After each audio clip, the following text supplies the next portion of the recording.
Rain hammered the asphalt like artillery fire, each drop a tiny detonation against concrete. Claire Whitaker didn't notice. She was too exhausted to notice much of anything anymore. 18 hours into a double shift, 3 codes called, 1 patient lost despite everything she'd done. Her scrubs still had blood on them. Someone else's. Always someone else's. She climbed into the back of what she thought was her ride share, pulled the door shut, and let her head fall back against leather that smelled expensive. Wrong. But her eyes were already closing. The man beside her didn't move, didn't speak. Just watched through the rearview mirror as his driver's hand drifted toward the console. "She's nobody," the driver muttered. "Want me to—" "No." The word came quiet, final. Claire's breathing had already evened out into sleep. Combat sleep, the kind you learn when rest is a tactical decision, not a luxury. Light enough to wake at the wrong sound, deep enough to actually recover. The man in the back seat studied her face. Pale, sharp cheekbones. A small scar near her left temple that definitely hadn't come from a kitchen accident. Her hands were folded in her lap, steady hands, clean nails, faint calluses in places that didn't match desk work. "Sir?" the driver pressed. "Drive." By the time Claire's eyes opened 20 minutes later, the car had stopped. Not outside her apartment. Outside a private entrance to a building she didn't recognize. The man beside her was still there, watching her with the kind of calm that preceded violence. She should have panicked, should have screamed, reached for the door, done something civilian. Instead, she met his eyes and said, "If you wanted me dead, I wouldn't have woken up." His expression didn't change. "No, you wouldn't have." "So what do you want?" "To make sure you get home safe." He nodded toward the door. Different car, actual driver, no confusion this time. Claire didn't move. "Who are you?" "Nobody you need to know." He leaned forward slightly. "But you just slept next to the most dangerous man in Black Ridge City without flinching once. That makes you either very stupid or very unusual." "Or very tired," Claire said. She grabbed her bag and stepped out, paused, looked back. "Thanks for not killing me, I guess." The corner of his mouth moved. Not quite a smile. "You're welcome." The door closed. The car vanished into rain and shadow. Claire stood there for 3 seconds, processing. Then she pulled out her phone and called the real ride share. Hands completely steady, pulse barely elevated. She'd been in worse situations. Before you dive into part 1, I need you to stay with me until the very end of this story. Drop a comment and tell me what city you're watching from. I want to see just how far this tale travels. Now, let's begin. The next morning, St. Aurelia Medical Center smelled like industrial cleaner and bad coffee. Claire moved through the halls with the same efficiency she brought to everything. No wasted motion, no unnecessary conversation. She nodded to the security guard, swiped her badge, took the stairs instead of the elevator because 18 floors was nothing, and she needed to think. Last night kept replaying. The car. The man. The cold certainty in his voice when he'd said nobody you need to know. She'd dealt with dangerous people before. Warlords who smiled while ordering executions. Corrupt officials who traded medical supplies for favors. Soldiers so deep in trauma they didn't recognize themselves anymore. This man was different, controlled, deliberate. The kind of dangerous that didn't need to prove anything. "Claire!" She turned. Marcus Huang, one of the ER residents, was jogging to catch up. Young, eager, still thought medicine was about saving everyone. He'd learn. "Heard you pulled a double yesterday," he said. "You okay?" "Fine." "That gunshot wound in bed 7, heard you basically rebuilt his chest cavity with spit and prayers." "And sutures," Claire said. "Lots of sutures." Marcus grinned. "You're terrifying, you know that?" "Good." She pushed through the door into the ER. Organized chaos, as always. Nurses moving fast, monitors beeping, someone crying in room 3. Normal. She spent the next 6 hours in surgery assisting Dr. Vance, the head of trauma. Motorcycle accident, internal bleeding, touch and go for 90 minutes. When they finally closed, Vance pulled his mask down and looked at her. "You're wasted on the floor," he said. "You should be running your own unit." "I like the ER." "You like controlled chaos," he corrected. "There's a difference." He studied her. "You ever think about going back, military medicine?" No. That was fast. It's a fast answer. Claire stripped off her gloves. I did my time. I'm done. Vance nodded slowly. Fair enough. But whatever you saw over there, it shows. You operate like someone who learned under fire. I learned under a lot of things, Claire said. She walked out before he could ask more. 3 days passed. Normal days. Stabbings and heart attacks and one guy who'd somehow gotten a toy car lodged somewhere it absolutely shouldn't be. Claire handled it all without breaking stride. Then the black car came back. She was leaving through the side entrance, exhausted again, sensing a pattern, when it pulled up. Same vehicle, same driver, but this time the back door opened before she reached it. Miss Whitaker. Not a question. She stopped. Looked at the open door, the man inside. Not the same one from before. This guy was younger, built like a heavyweight boxer with a scar that ran from his ear to his collar. He smiled, but it didn't reach his eyes. Mr. Kane would like a word. Who? You know who. The smile faded. Get in. I don't think so. The man's hand moved toward his jacket. That wasn't a request. Claire felt the old instincts kick in. Threat assessment. Exit routes. Civilian witnesses, 2 nurses at the bus stop, 1 security guard visible through the glass doors. Not ideal for violence, but not impossible either. You're making a mistake, she said quietly. Just get in the car. She got in, not because of the threat, because she was curious now, and because running would have been worse. The interior smelled like leather and gun oil. The man slid in beside her, too close, deliberately crowding her space. The driver pulled into traffic without a word. Where are we going? Claire asked. Somewhere private. Specific, the man laughed. You got nerve, I'll give you that. He pulled out his phone, typed something. Boss wants to thank you. For what? For not screaming your head off the other night. He glanced at her. Most people would have lost it. You just went back to sleep. I was tired. Or crazy. Maybe both, Claire said. She watched the street slide past. Black Ridge's industrial district, warehouses, abandoned factories, the kind of places where screaming didn't matter. How much trouble am I in? Depends on you.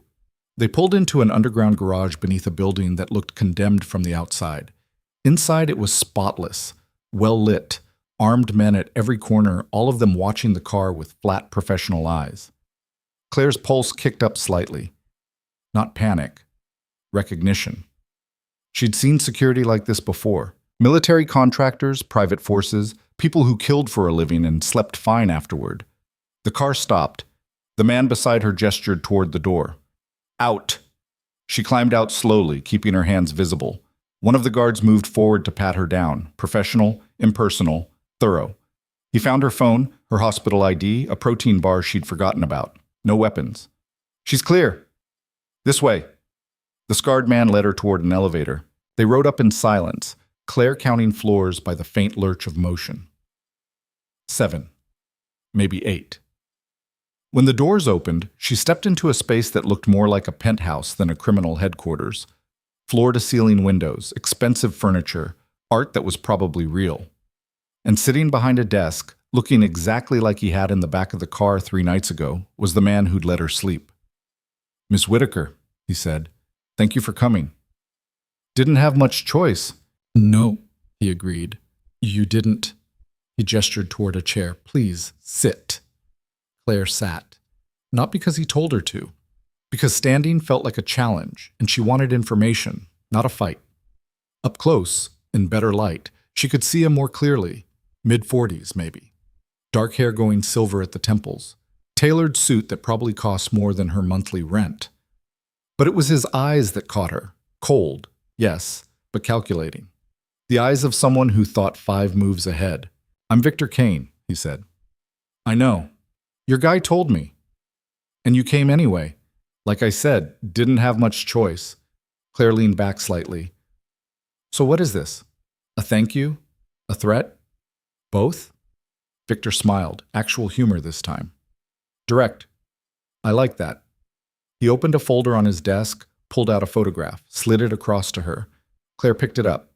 It was her, 5 years younger, in desert camouflage, standing beside a field hospital tent. Dust and heat and exhaustion visible in every line of her body. Where did you get this? She asked quietly. I get a lot of things. Victor tapped the photo. Captain Claire Whitaker, Army Nurse Corps, 2 tours in Kandahar, 1 in Mosul, distinguished service, 3 commendations, medical miracle worker, according to your file. Files can say anything. Yours says you saved 43 lives under direct fire.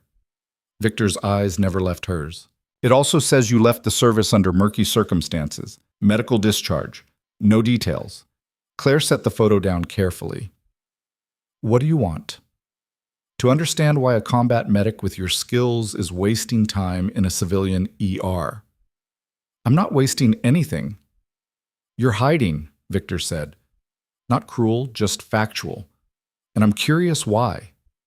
Curiosity killed the cat. Good thing I'm not a cat. He closed the folder. I brought you here because I wanted to see if you were real. If that calm in the car was genuine or just shock. He paused. It's genuine. Congratulations on your investigation, Claire said. Can I go now? In a moment, Victor stood, walked to the window. Black Ridge spread out below, lights starting to flicker on as dusk approached. I have a proposition for you. Not interested. You haven't heard it yet. Don't need to. Claire stood as well. I'm a nurse. Whatever you think I am, whatever you want me to be, I'm not that person anymore. People don't stop being what they are, Victor said. He turned to face her. They just pretend better. Before Claire could respond, the door burst open. The scarred man from earlier, clearly Victor's head of security, strode in, phone in hand, expression tight. We have a problem. Victor's entire demeanor shifted. The polite veneer dropped away, replaced by something harder. What kind? Rossetti made a move, hit 2 of our shipments simultaneously. They knew exactly where and when. The man glanced at Claire, hesitated. She's fine, Victor said. Talk. 6 dead, another 4 critical. They took everything, product, cash, weapons, clean operation. Victor's jaw tightened. How? Still working on it. But boss, they left a message. The man held up his phone. On the screen was a photo of a warehouse burning, spray painted across the wall in red, your turn. Claire watched Victor's face, saw the calculation happening behind his eyes, saw the moment he decided on war. Pull everyone in, Victor said quietly. Full mobilization. I want Rossetti's locations, his people, everything. We move tonight. Sir, tonight. The scarred man nodded and left. The door closed. Claire cleared her throat. I'm going to go now. No, Victor said. You're not. Excuse me? Rossetti knows about the other night. He knows you were in my car. Which means he thinks you're leverage. Victor moved back to his desk, pulled out a handgun, checked the magazine. Until I clean this up, you're a target. I can take care of myself. Against street thugs? Maybe. Against a syndicate with resources and no conscience? Victor looked at her. You're good, Ms. Whitaker, but you're not bulletproof. Claire felt her temper rising. So what? I'm a prisoner now? You're protected. There's a difference. He gestured toward the door. Marcus will show you to a guest room. Comfortable, private. Everything you need. What I need is to go home. What you need is to stay alive long enough for me to end this. Victor's tone didn't change. Calm. Final. I'm not asking. The door opened again. Marcus, the scarred man, apparently that was his name, stood waiting. Claire looked at Victor, looked at Marcus, looked at the gun on the desk. Calculated her odds. They weren't good. Fine, she said. 24 hours. Then I'm gone, and you don't follow. Agreed. Marcus led her down a hallway to a room that was, as promised, comfortable. Too comfortable. Luxury sheets, stocked bathroom, a window that didn't open. There's clothes in the closet, Marcus said. Probably fit. Food in the kitchen down the hall. Don't wander. Or what? Or I'll have to stop you. He said it without malice, just fact. Nothing personal. Never is, Claire muttered. The door closed. She heard the lock click. She sat on the bed and forced herself to think past the anger. Assess the situation like she would a mass casualty event. Triage. Priorities. Survival. Victor Kane was a criminal, that much was obvious, but he was also organized, careful, and currently under attack, which meant chaos. Chaos meant opportunity. She just had to wait for it. Mtet. Hours passed. Claire dozed, woke, dozed again. Old habits. Around midnight, she heard shouting, footsteps, the sharp crack of gunfire, distant but unmistakable. She was off the bed instantly, pressing her ear to the door. More shots, closer now, men yelling, the heavy thud of bodies hitting the floor. Then silence. Claire stepped back from the door, heart pounding, considered her options. The window didn't open, but it would break. 3 stories up, survivable if she had to. But leaving during a firefight was a good way to catch a stray bullet. The lock clicked. The door swung open. Marcus stood there, blood on his shirt, gun in his hand. "We're moving, now." "What happened?" "Rossetti hit us here. Inside job." He grabbed her arm. "Boss wants you with him. Let's go." They ran down the hallway, Marcus moving with the practiced efficiency of someone who'd done this before. They passed 2 bodies. Rossetti's men, Claire assumed, from the unfamiliar faces. Blood pooled under them, still spreading. They reached the elevator. Marcus hit the button, glanced back. "You know how to shoot?" "Yes." He pulled a second gun from his jacket, handed it to her. "Safety's off. Don't use it unless you have to." The elevator dinged. Doors opened. 3 men inside. Wrong uniforms, wrong faces. Time slowed. Marcus fired twice. Center mass, clean kills. 1 man dropped. The second staggered. The third raised his weapon toward Claire. She shot him in the chest. Once, twice, 3 times. He fell. The elevator filled with the smell of gunpowder and copper. Claire's hands were steady. Her breathing was steady. Everything was steady except her pulse, which hammered like it always did after killing someone. "Good," Marcus said. He dragged the bodies out, stepped inside. "Come on." They rode down in silence. When the doors opened on the garage level, chaos greeted them. More bodies, burning cars, armed men taking cover behind concrete pillars, trading fire with attackers Claire couldn't see. Victor was in the center of it, behind an overturned vehicle, coordinating his people with hand signals. He saw Claire and Marcus, motioned them over. They sprinted across open ground. Bullets sparked off concrete. Claire felt one pass close enough to hear, that distinctive crack snap of a near miss. They made it, slid into cover beside Victor. "You're hit," Claire said immediately. Blood soaked his left sleeve. "Graze." "Let me see." "Later." "Now." Claire didn't wait for permission. She ripped his sleeve open, examined the wound, deep furrow, but no arterial damage. "You're lucky." "Story of my life." Victor fired twice over the vehicle, dropped back. "Marcus, how many?"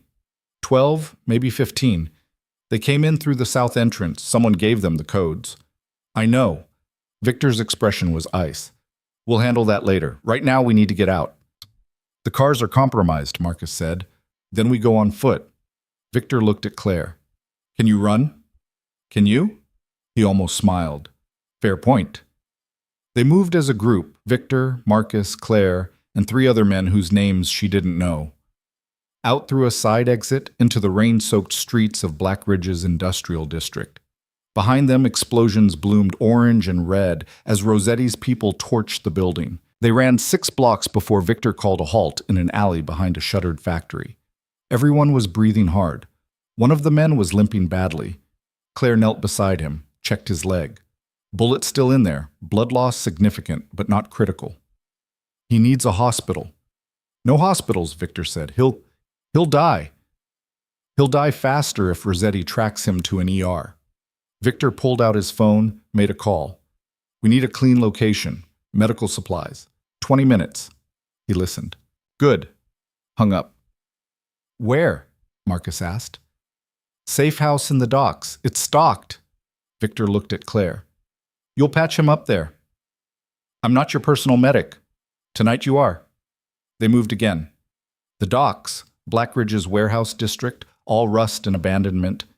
The safe house was a 3rd-floor apartment above a defunct shipping office. Clean, sparse, and yes, stocked with medical supplies. Claire worked fast, pulled the bullet, cleaned the wound, stitched and bandaged. The man, Ming Zijiao Derek, apparently, gritted his teeth through it without complaint.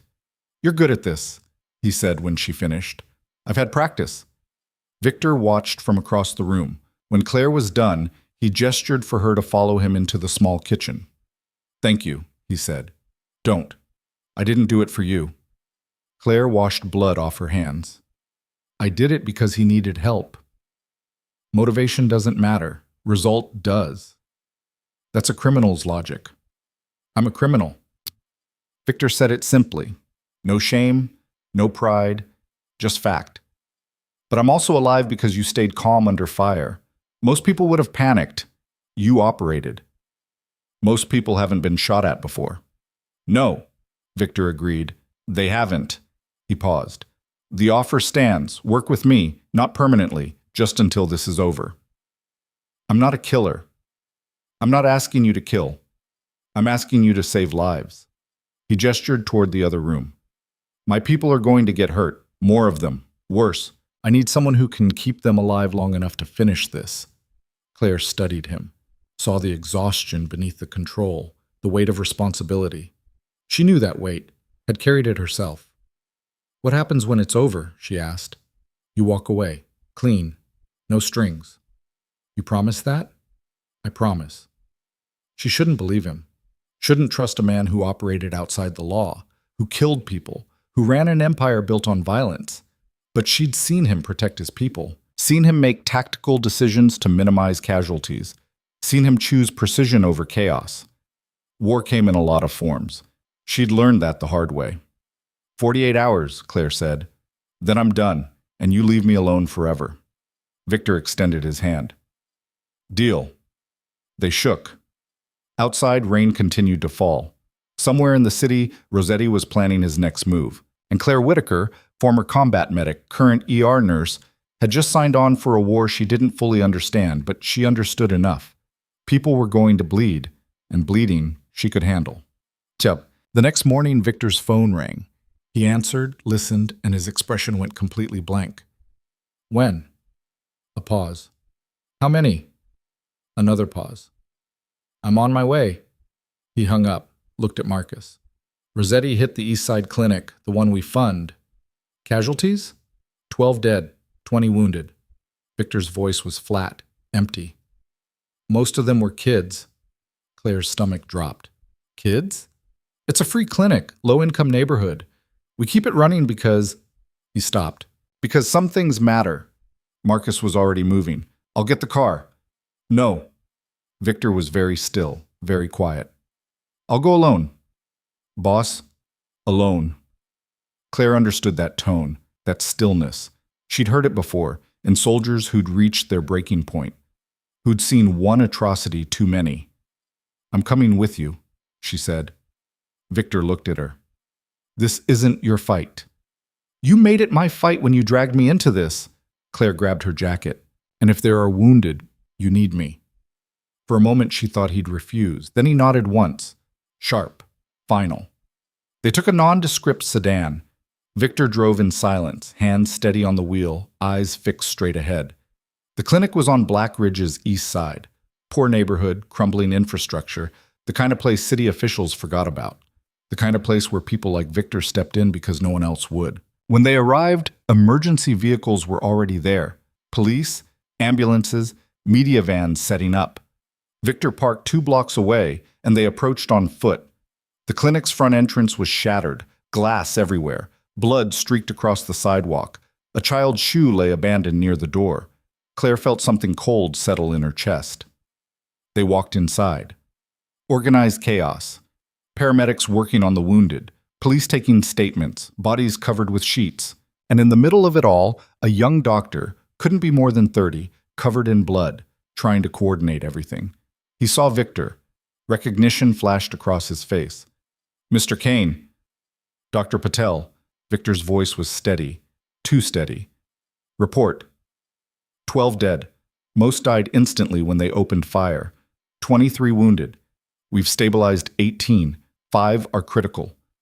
Patel's hands were shaking. They just walked in and started shooting. No warning. No demands. Just, I know. Claire moved past them, toward the wounded, assessed quickly. Most were being handled, but in the corner, a young girl, maybe 10, was lying on a gurney, chest barely moving. A paramedic was struggling to establish an IV line. Claire knelt beside him. "I've got this." The paramedic looked up, saw the certainty in her eyes, and moved aside. She worked fast. IV in, fluids running, checked vitals, weak pulse, shallow breathing, pupils reactive but sluggish, gunshot wound to the upper chest, entry wound visible, no exit. "I need a portable ultrasound," Claire said. Someone brought one. She scanned quickly. The bullet had nicked the lung, pneumothorax but not a full collapse. Fixable if they moved fast. "Chest tube kit. Now."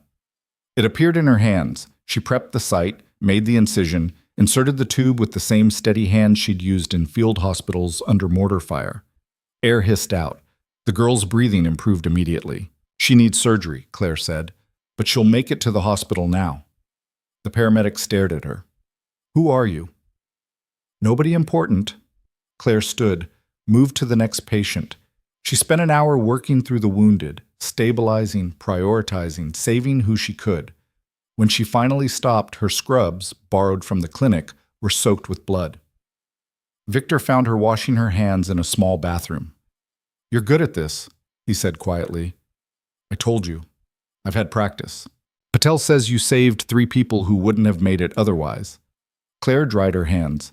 "They're not saved yet, just stable enough to survive transport." She turned to face him. "Who did this?" "Rossetti." "Why?" "Because he knows this place matters to me." Victor's expression was stone. He wanted to send a message. "What message?" "That he'll burn everything I care about until I surrender." Victor looked at her. "He doesn't understand that I stopped caring about most things a long time ago." "But not this clinic." "No, not this." Victor's hands clenched once, relaxed. "I grew up 3 blocks from here. Used to come to this clinic when I was a kid. Dr. Reeves, the old director, she'd patch me up when my father got drunk.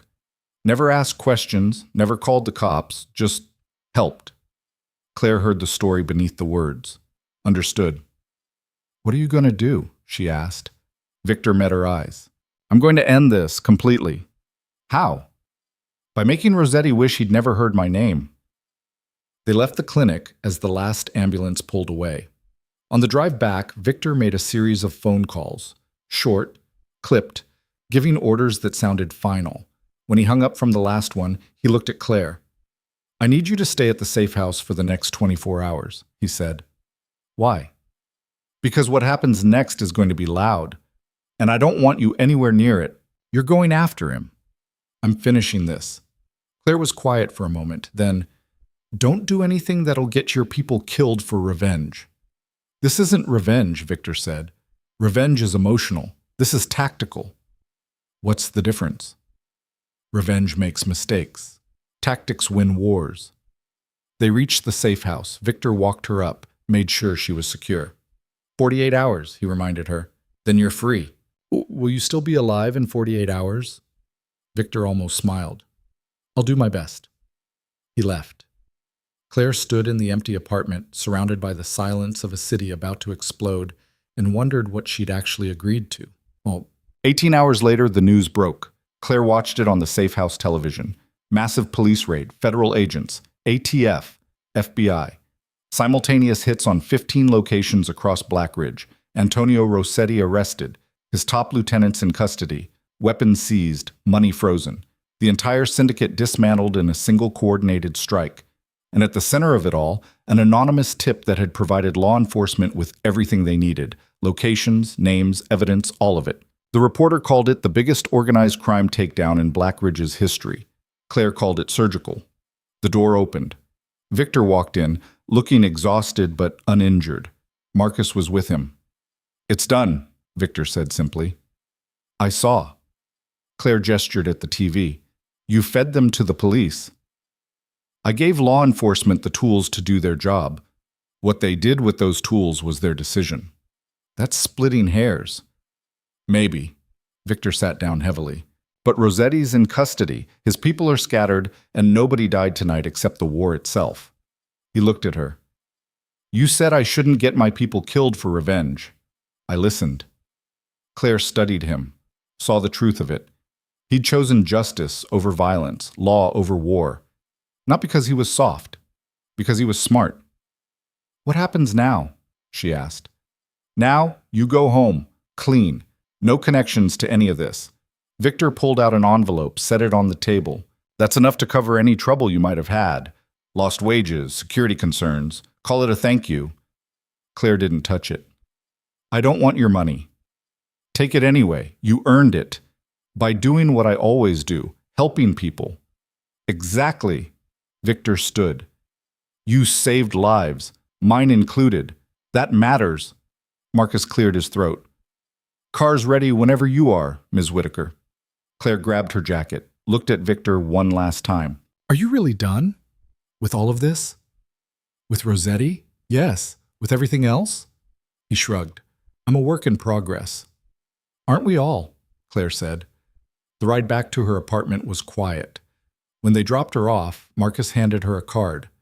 Boss says if you ever need anything, call that number. I won't need anything. Maybe not, but keep it anyway. Claire took the card, went inside, locked the door behind her. Her apartment looked exactly the same, clean, sparse. No sign that the last 3 days had happened at all.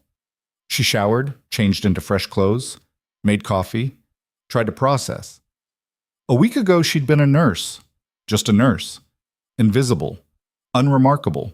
Now she'd operated under fire again, saved lives in a war zone, helped dismantle a criminal empire. And nobody would ever know. That was fine. She didn't need recognition, didn't want it. But sitting there in her quiet apartment, drinking bad coffee and watching dawnlight creep across the floor, Claire Whitaker allowed herself a small, private smile, because they'd underestimated her, all of them, and she'd won anyway. The hospital was chaos when she returned to work. Apparently, a massive police operation had resulted in dozens of arrests and a sudden influx of suspects claiming injuries. Claire handled it the same way she handled everything, efficiently, professionally, without comment. Dr. Vance found her during a rare quiet moment. Heard you were out sick for a few days, he said. Needed rest. You look more tired now than before you left. Funny how that works. Claire made a note in a patient chart. Anything else? Vance studied her with that sharp surgical gaze. There's a rumor going around about a nurse who showed up at the East Side Clinic after the shooting, stabilized 3 critical patients, then vanished before anyone could get her name. Claire's pen didn't pause. Lots of nurses in this city. Not many who work like combat medics. She looked up, met his eyes. I was homesick, Dr. Vance, all week. He held her gaze for a long moment, then nodded slowly. Of course you were. My mistake. He walked away. Claire went back to work. Days passed, then weeks. Black Ridge slowly returned to normal. The news cycle moved on. Rossetti's trial was scheduled. Victor Kane's name never appeared in any report. Claire's life resumed its familiar rhythm. Shifts at the hospital. Coffee in the morning. Quiet nights alone. Except now sometimes people looked at her differently. The security guards nodded with more respect. The residents asked her opinion on complex cases. Dr. Vance started inviting her to consult on trauma protocols. Small changes. Subtle. But there. 1 month after everything ended, Claire was leaving the hospital when she saw the black car again. Her heart didn't jump. She'd been expecting this. The window rolled down. Marcus smiled at her. Boss wants to say thank you, properly this time. Tell him thanks, but I'm good. He figured you'd say that. Marcus held out a small box. Asked me to give you this anyway. Claire took it, opened it. Inside was a simple silver pendant, a medical caduceus, elegant and understated, and a note in precise handwriting. For the woman who taught me that the strongest victories don't require bloodshed. VK. She looked up. Tell him I said he's learning.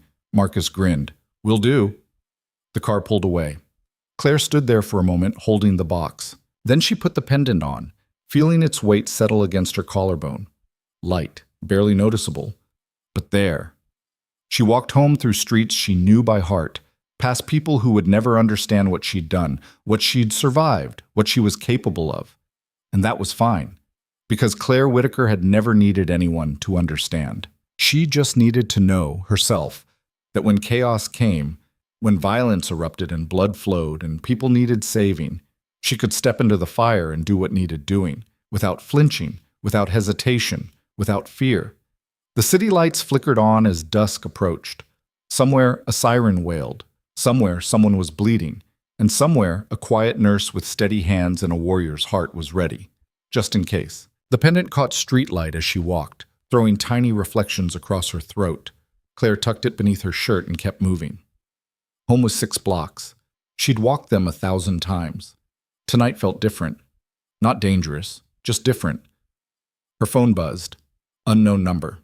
She almost didn't answer, but combat instinct said otherwise. Unknown calls during unusual times meant information, and information meant survival. Yes? Miss Whitaker. A woman's voice, professional, cold. My name is Agent Sarah Reeves, FBI. I'd like to speak with you about the Rossetti takedown. Claire's pulse didn't change. I don't know what you're talking about. We have footage of you entering the East Side Clinic approximately 40 minutes after the shooting. You treated multiple victims. Then you left with Victor Kane. I was volunteering, happened to be nearby. You weren't nearby. You were at a safe house in the docks registered to a shell corporation Kane controls. Reeves paused. Ms. Whitaker, I'm not trying to jam you up. I just want to understand your involvement. There is no involvement. Then why did Kane's organization wire $50,000 into an offshore account bearing your name 3 days ago? Claire stopped walking, felt cold settle into her bones. What? You didn't know. Reeves' tone shifted slightly. Interesting. Meet me tomorrow. 10 a.m. Federal Building downtown. Come alone or I'll have agents at your apartment in an hour. The line went dead. Claire stood motionless for 5 full seconds. Then she pulled out the card Marcus had given her weeks ago, dialed. He answered on the first ring. Miss Whitaker. Did Victor put money in my name? Silence. Then, I'll call you back. He hung up. Claire resumed walking, faster now. Her apartment building appeared ahead, old brick, fire escape zigzagging up the side, lights in half the windows. Normal, safe, except nothing was safe anymore. Her phone rang again. Different number. Don't answer any more calls tonight, Victor's voice. Calm. But she heard the tension underneath. We need to talk, face to face. The FBI just threatened me. I know. Marcus is monitoring federal channels. That's why I'm calling. A pause. This wasn't supposed to happen. What wasn't? You getting dragged back in, Victor exhaled slowly. The money was supposed to be clean, untraceable. Someone leaked the account information deliberately. Who? Someone who wants both of us exposed. Victor's voice hardened. Stay home tonight. Lock your doors. I'm sending people to watch your building. I don't want your people.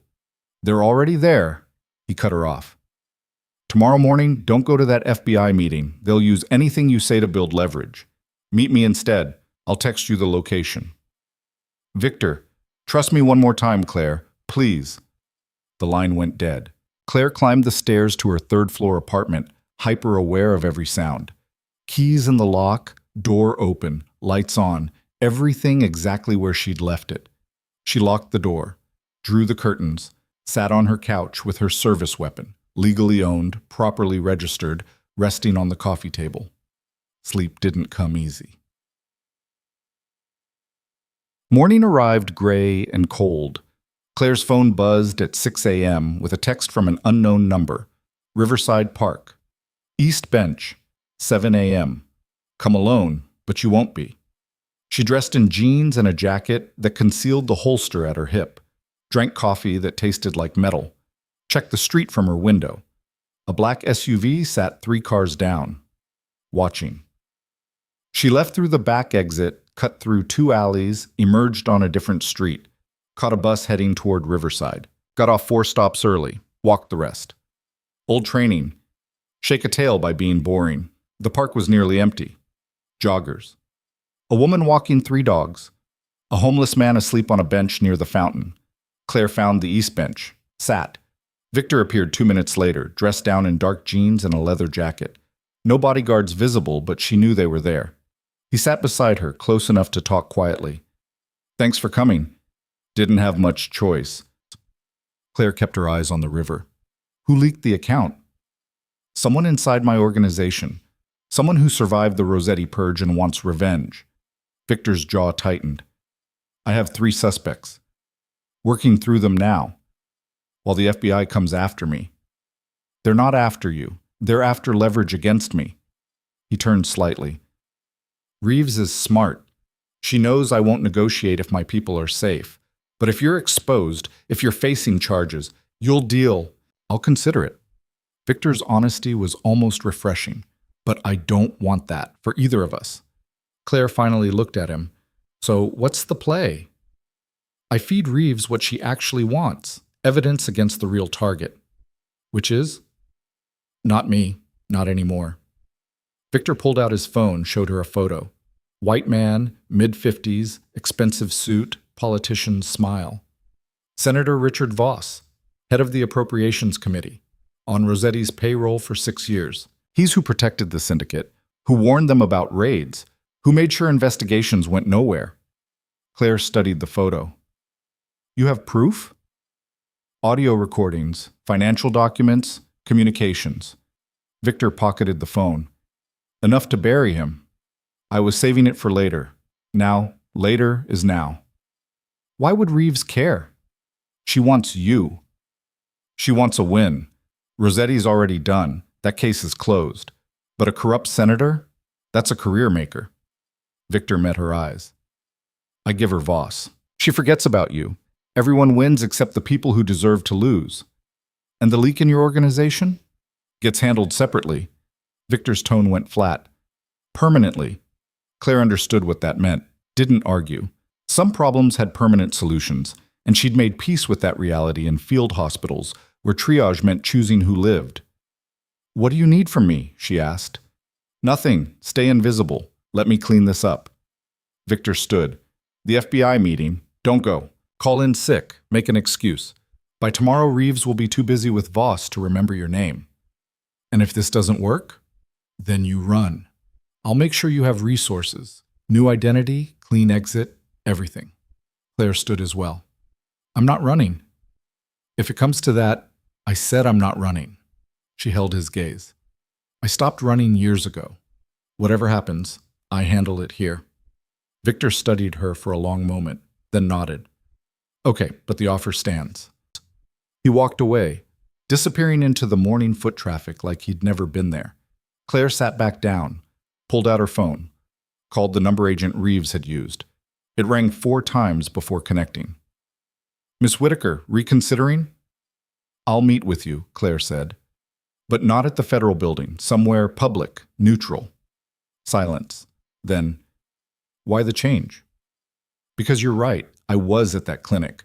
I helped people, and I don't want that used as leverage against anyone. Claire kept her voice steady.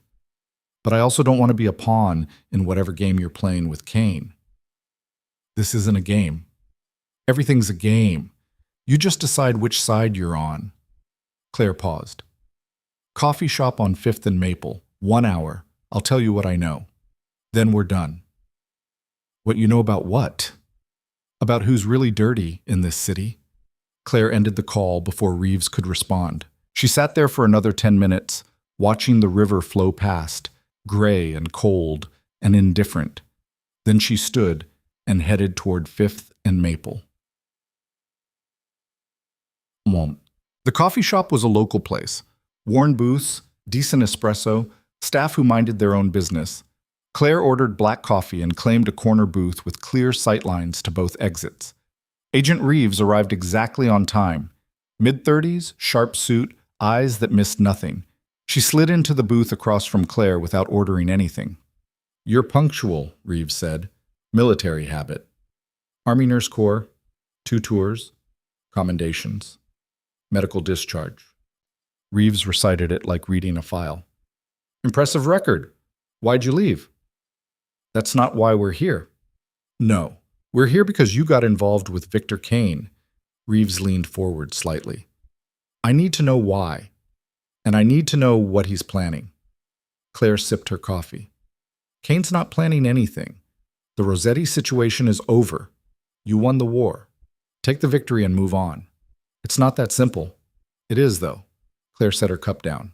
You want Kane because he's a criminal, but he just handed you the biggest takedown in Black Ridge history. Rossetti's done. His people are scattered. The violence stopped. That's what you actually wanted, right? Safety? I want justice. Justice looks different depending where you're standing. Claire met her eyes. From where I'm standing, Kane did your job better than you could have. He ended a war without federal agents dying. That's not nothing. Reeves's expression hardened. He's still a criminal. Maybe, but he's not the criminal you should be focused on. Claire pulled out her phone, opened a message Victor had sent 10 minutes ago, a single file attachment. She turned the screen toward Reeves. Senator Richard Voss, you know him? Reeves glanced at the phone, went very still. Where did you get this? Doesn't matter. What matters is it's real.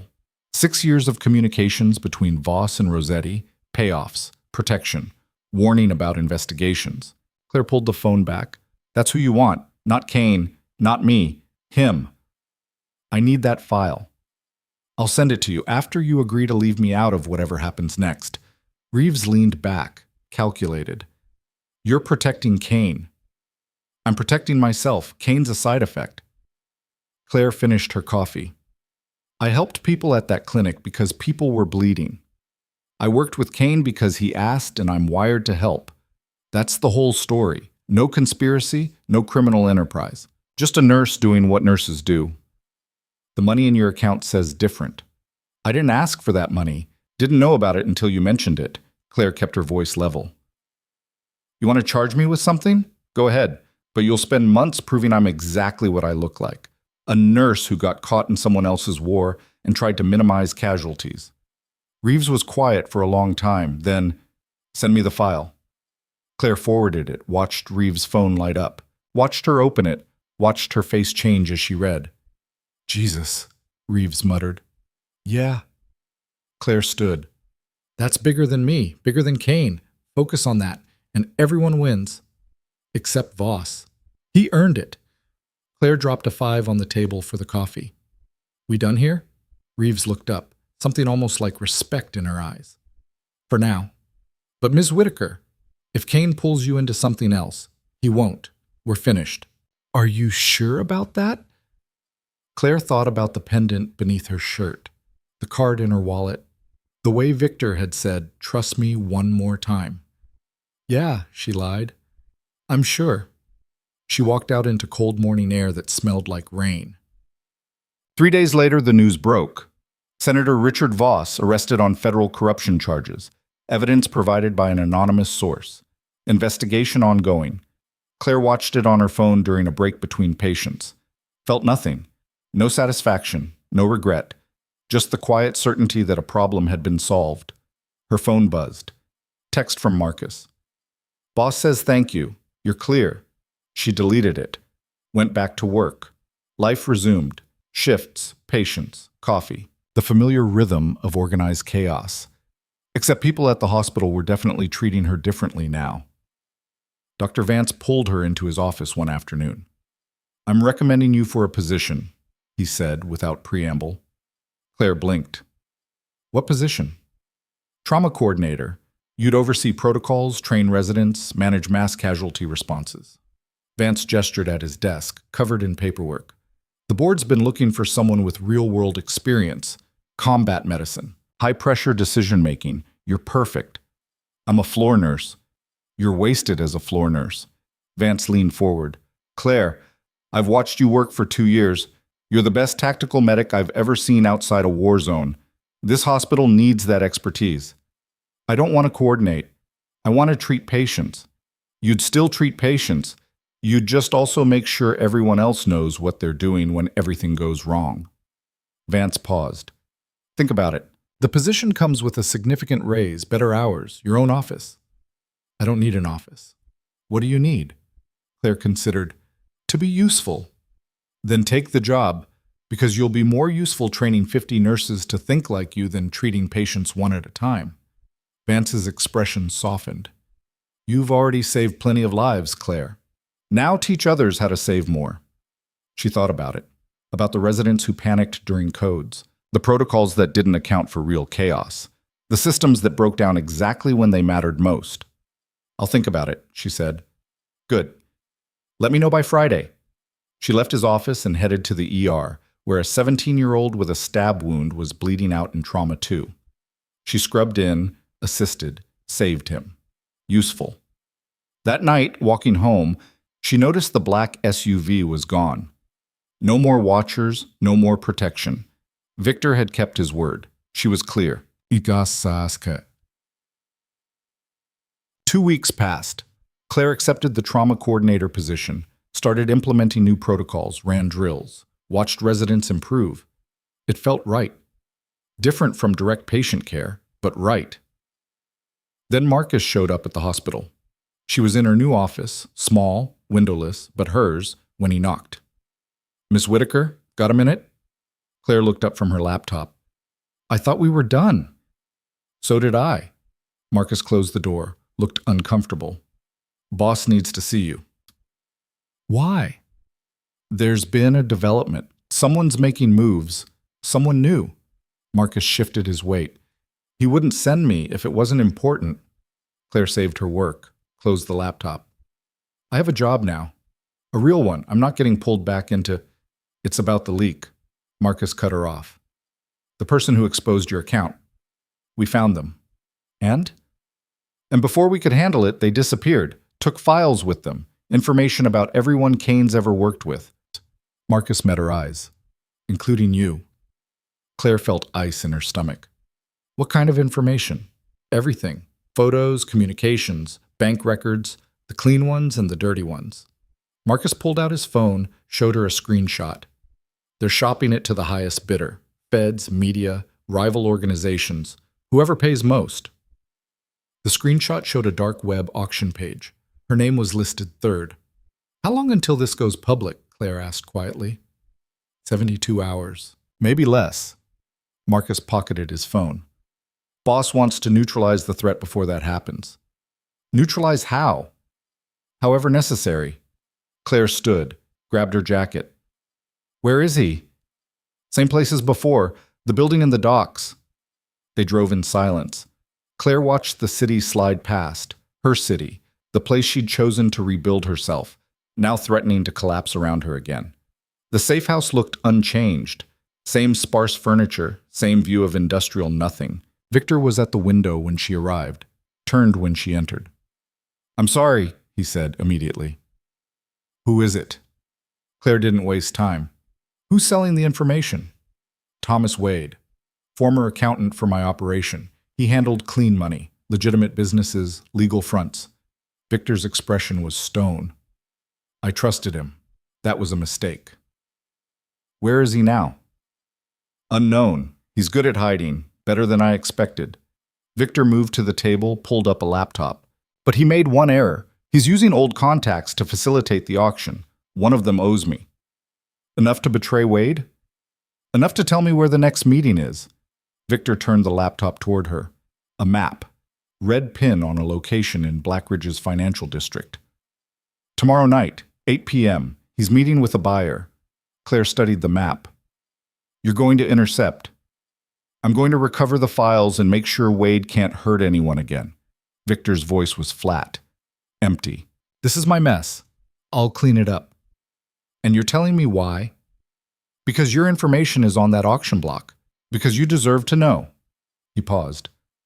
And because if something goes wrong, you need time to run. Claire looked at him, really looked, saw the exhaustion, the weight, the cold calculation of someone who'd made hard choices so many times they'd stopped feeling like choices. I'm not running, she said. I told you that. Claire, I'm coming with you. She cut him off. If my information's at stake, I have a right to be there when you recover it. This isn't a hospital. There won't be time for questions or ethics, just action. I know. Claire met his eyes. I've done action before. I can do it again. Victor studied her for a long moment, then nodded. Tomorrow night, 7 p.m. Bring your service weapon. Wear dark clothes. Be ready for anything. I'm always ready. Claire headed for the door, stopped, looked back. Victor, when this is over, I mean really over. We're done. Permanently. Agreed. She left. The next day crawled past. Claire went through her hospital shift on autopilot. Protocols, training, paperwork. Her mind was elsewhere, running scenarios, calculating angles, preparing for what came next. Dr. Vance noticed. You okay? Fine. Just tired. You're never tired. He studied her. Something going on? Personal matter. I'll handle it. He didn't push. Smart man. Claire left at 6. Went home. Changed into dark jeans, dark jacket, boots with good traction. Checked her weapon. Glock 19, 15 rounds. 1 in the chamber. Muscle memory from qualification courses she'd taken years ago. Marcus picked her up at 6:45. They drove to a different location this time, an office building undergoing renovation, half-finished, empty after hours. Victor was already there with 4 other men. Claire recognized 2 from the warehouse firefight. The others were new. Status? Victor asked when she arrived. Wade's meeting is confirmed, 8th floor, private office space leased under a shell company. Marcus pulled up building schematics on a tablet. 2 entrances. Fire stairs here and here. Elevators disabled after 7 p.m. for construction. Security? Private firm. 2 guards in the lobby, another roving the floors. Marcus zoomed in. Wade will have personal security, at least 2, maybe 4. Victor nodded. We go in quiet, recover the files, extract without engagement if possible. And if not possible, one of the men asked, then we adapt. Victor looked at Claire. You stay with me. Don't engage unless absolutely necessary. Understood. They moved out at 7:30. 2 vehicles. Claire rode with Victor and Marcus. The others took a separate car. The target building was downtown, glass and steel, modern architecture, mostly dark except for construction lights on the lower floors. They parked 2 blocks away, approached on foot. Marcus disabled the lobby security cameras with a device that looked military grade. The 2 guards never saw them coming, quick, professional, unconscious in seconds. Stairs, Victor said quietly. They climbed 8 floors in near silence. Claire's breathing stayed steady. Combat breathing. In through the nose, out through the mouth. Stay calm. Stay ready. The 8th floor was under renovation. Exposed wiring, plastic sheeting, the smell of fresh paint. Victor held up a hand. Everyone stopped. Voices ahead. Low. Professional. Victor signaled. 2 men moved forward to scout. Returned 30 seconds later. 4 hostiles, Wade plus 3 security. They're in the corner office. 1 guard outside the door. Victor nodded, gestured. The team split. 2 men circling to the other entrance, 2 staying with Victor. Claire stayed behind Victor, hand near her weapon, heart rate elevated but controlled. They moved. The guard outside the office died quietly. Suppressed gunshot, professional execution. The door was breached a second later. Then chaos. Gunfire erupted, muzzle flashes in the darkness. Someone screamed. Claire dropped behind a desk, weapon out, scanning for targets. Victor moved through it like water, smooth, efficient, deadly. 2 shots, 2 bodies down. Marcus engaged the 3rd guard, hand to hand, brutal and fast. The guard lost. That left Wade. He was backed into a corner, hands up, laptop clutched to his chest like a shield. Don't, he shouted. The files are set to auto-upload if I don't check in every hour. You kill me. Everything goes public. Victor stopped, lowered his weapon slightly. Give me the laptop. No way. This is my insurance. Your insurance is worthless if you're dead. But I'm not dead because you need me alive. Wade's voice shook, but he held his ground. I walk out of here with the laptop, or everyone you've ever protected gets exposed, including her. He nodded toward Claire. She stood slowly, kept her weapon trained on him. You're making a mistake. I'm making a smart play. Kane won't kill me, not with this leverage. Wade's eyes darted between them. So here's the deal. I walk. You forget this happened. Everyone lives. What about the auction? Victor asked. Canceled. Buyers get refunds.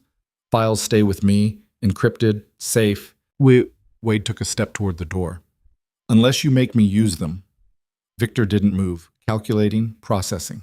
Claire saw it happening, saw Wade reaching the door, saw him escaping, saw everything falling apart. She made a decision. Victor, she said quietly. The laptop. He looked at her. Understood. Wade was still talking, still backing toward the exit, still convinced he'd won. Claire raised her weapon, didn't aim for Wade, aimed for the laptop, fired once. The bullet punched through the device. Sparks. Smoke. Wade screamed and dropped it. Victor moved instantly, closed the distance, grabbed Wade by the throat and slammed him against the wall. The files, Victor said. Very quiet. Very calm. Where are the backups? Wade couldn't speak. Victor's hand was too tight around his windpipe. Let him breathe, Claire said. Victor loosened his grip. Wade gasped. Cloud server, Wade choked out. Encrypted. You'll never find it. Where? Overseas, Russia, maybe? Or China. I'm not telling you. Wade's eyes were wild.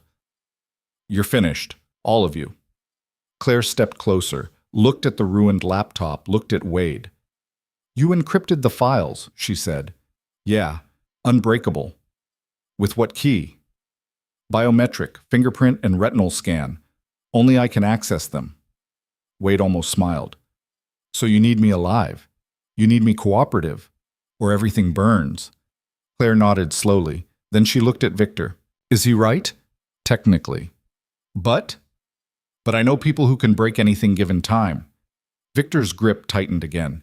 The question is whether we have time. 72 hours, Marcus said from the doorway. That's when the auction closes automatically if Wade doesn't check in. So we have 72 hours to decrypt files that supposedly can't be decrypted. Claire kept her eyes on Wade. Or we make him decrypt them himself. I won't. Wade's voice was steady now, defiant. You can torture me, kill me, won't matter, I won't help you. Claire studied him, saw the fear beneath the bravado, saw the calculation, saw a man who'd overplayed his hand and knew it, but couldn't back down. Victor, she said, let him go. Everyone stopped, stared. What? Victor asked. Let him go. He walks out of here. We don't follow. Wade looked shocked. Victor looked skeptical. Claire, trust me. She met Victor's eyes. One more time. Victor held her gaze for 3 long seconds. Then he released Wade. Wade stumbled, caught himself, looked at Claire with suspicion and confusion. Go, Claire said, before he changes his mind. Wade grabbed the destroyed laptop, ran for the door, disappeared into the stairwell. The moment he was gone, Marcus moved to follow. No, Claire said. Let him run. He's got nothing. He's got nothing. Claire pulled out her phone, opened a file Victor had sent her days ago. The one about Senator Voss. Showed it to Victor. This came from Wade's servers, didn't it? Victor nodded slowly, understanding dawning. Which means you already had access to his systems. Which means the biometric lock is useless. Claire pocketed her phone. You were stalling, buying time for your people to crack his cloud storage. Victor almost smiled. I was waiting to see if he'd give us the easy way. And now? Now we have 72 hours to do it the hard way. He pulled out his phone. Made a call. It's me. Wade's running. Let him. Focus on the servers. I want everything decrypted and deleted within 60 hours. Use whatever resources necessary. He hung up, looked at Claire. Why let him run? He asked. Because scared people make mistakes, and Wade just realized his leverage is worthless. Claire headed for the door. He'll panic. Contact his buyers. Try to salvage something. And when he does, we'll be listening. Victor followed her. You think tactically. I think like someone who's seen bad situations turn worse. Claire paused at the stairwell. This ends in 72 hours, Victor, completely. No loose ends, no comebacks. Agreed. They descended in silence. Outside, rain had started, cold, relentless. Marcus drove Claire home. She sat in the back seat, watching the city blur past, thinking about choices and consequences and how many times she could walk away before the walking stopped working. When they reached her building, Marcus turned. That was smart, he said. What you did. It was tactical. Same thing sometimes. He handed her a phone. Encrypted. Boss will call when it's over. Then you destroy this. Claire took it, got out, climbed the stairs to her apartment, locked the door, drew the curtains, sat in darkness with the encrypted phone on the table and her service weapon beside it. 68 hours to go. The first 24 hours passed in agonizing normalcy. Claire went to work, ran her protocols, trained her residents, pretended everything was fine while her encrypted phone stayed silent in her pocket. Hour 36, it vibrated. She was in the hospital cafeteria, found a quiet corner, answered. We're at 40%, Victor's voice. Strained. Wade's encryption is better than expected. Can you break it? Yes, but we're cutting it close. What about Wade? He contacted 3 buyers in the last 12 hours, all from different locations. He's spooked, trying to make deals. Victor paused. We're tracking him. When the files are secure, we'll move. And then? Silence. Victor? Then it's over, he said quietly. All of it. The line went dead. Claire sat there, staring at her uneaten lunch, feeling the weight of what was coming. Hour 48. The phone vibrated again. 70%. Another 12 hours. Any problems? Wade tried to access the servers remotely. We blocked him. He knows we're in. Victor's breathing was audible. He's desperate now, making mistakes. Is he dangerous? Everyone's dangerous when they're desperate. Hour 62. No call. Claire paced her apartment, unable to sleep. The phone stayed silent. Hour 65. Still nothing. Hour 67. Vibration. She grabbed it. Talk to me. 98%. We're almost there. Victor sounded exhausted. But Claire, Wade's made a move. He contacted someone, a journalist, offered preliminary information as proof he has more. Who? Doesn't matter. We shut it down, but he's escalating. Pause. If this goes wrong, if we can't finish in time, you need to be ready. For what? To disappear. I have resources staged, new identity, cash, transport. Say the word and... No! Claire's voice was steel. We finish this. No running. Claire, finish it, Victor. She hung up. Hour 71-1. The phone rang. She answered without speaking. It's done, Victor said. All files decrypted. All copies deleted. Wade's leverage is gone. Claire exhaled. Didn't realize she'd been holding her breath. And Wade? We're moving on him now. It'll be clean. Quick. Over in minutes. I don't need details. I know. I'm telling you anyway. Victor's voice was quiet. Final. Because you deserve to know that when this ends, it ends completely. No ghosts, no comebacks. Okay? Okay. Pause. Thank you, Claire, for everything. Don't thank me yet. Why not? Because I'm not sure we did the right thing. Victor was quiet for a long moment, then, neither am I. But it's the thing that kept you safe, that kept my people safe. Sometimes that's all we get to choose. The line went dead. Claire sat in her dark apartment, holding the encrypted phone, waiting for confirmation she knew would never actually come. An hour later, the news broke. Thomas Wade found dead in his apartment. Apparent suicide. Note left behind confessing to embezzlement and fraud. Claire watched it scroll across her phone screen. Felt nothing. No relief, no guilt, just the cold certainty that problems sometimes had permanent solutions. She destroyed the encrypted phone, crushed it, threw the pieces in 3 different dumpsters across 6 blocks. Went home, showered, tried to wash away the feeling that she'd just crossed a line she could never uncross. Failed. Morning came. Claire's regular phone buzzed. Text from Marcus. It's finished. You're clear. Don't contact us again. She deleted it. Went to work. Dr. Vance was waiting in her office. We need to talk, he said. Claire's stomach dropped. About?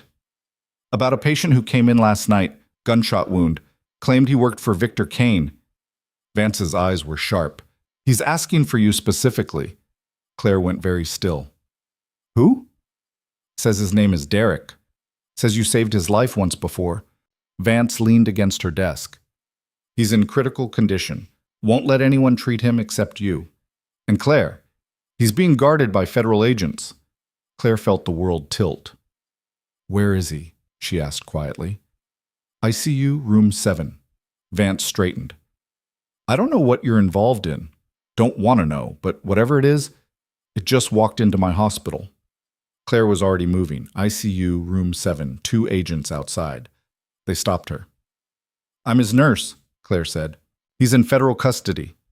He's also dying. Let me work. The agents looked at each other, stepped aside. Claire entered. Derek was on the bed, pale, monitors beeping, IV lines everywhere. His eyes opened when she approached. Claire, he rasped. What happened? She checked his vitals. Bad. Very bad. Wade, before it ended, he got a shot off. Derek coughed. Blood. Knew you'd come. Why? Because you're the only one who can hear this. Derek's hand grabbed hers. Weak. Desperate. It's not over. Wade, he had a partner. Someone inside. Not our organization. Yours. Claire's blood froze. What? The hospital. Someone here helped him. Fed him information about you. Derek's breathing was labored. Victor doesn't know. Couldn't tell him. Agents are listening. But you need to know. Who? Claire leaned closer. Don't know the name. Just heard Wade talking. Someone with access. Someone close to you. Derek's eyes were fading. Watch your back. Trust no one. There's still... The monitor flatlined. Claire initiated CPR. Called for help. The room flooded with staff. 30 minutes later, Derek was pronounced dead. Claire stood in the hallway, hands shaking for the first time in years, as federal agents swarmed the floor and Dr. Vance approached with questions in his eyes. Because Wade was dead. The files were destroyed, but somewhere in St. Aurelia Medical Center, someone was watching her. Someone who knew everything. And Claire Whitaker had no idea who. Dr. Vance approached through the crowd of federal agents, his expression carefully neutral. He waited until they were alone in the staff break room before speaking. They're saying Derek was part of Kane's organization, he said quietly, that he was shot during an internal dispute. He was shot protecting someone. Claire's voice came out flat. Dead. She was still processing Derek's final words, still cataloging who had access to her schedule, her files, her life. The agents want to question you. Let them. Vance studied her. Claire, if you're in trouble, I'm not. She met his eyes. Derek knew me from the East Side Clinic, that's all. I treated him once. He remembered. That's your story? It's the truth. Partial truth, the only kind she could afford right now. Vance nodded slowly. The lead agent is named Patterson. He's waiting in conference room B. Be careful what you say. I'm always careful. Conference room B was small, windowless, designed for privacy. Agent Patterson sat at the table, late 40s, gray suit, the kind of face that had seen everything and believed nothing. Ms. Whitaker, have a seat. Claire sat, folded her hands, waited.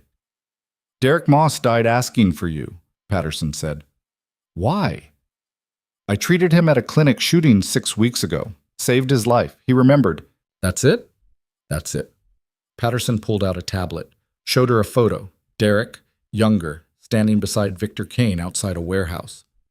You're saying you didn't know he worked for Kane? I knew he knew Kane. I didn't know the details. Claire kept her breathing steady. I'm a trauma coordinator. I don't investigate my patient's employment history. But you knew Kane, personally. I met him once, briefly, during the Rossetti situation. Claire recited the prepared story she and Victor had agreed on weeks ago.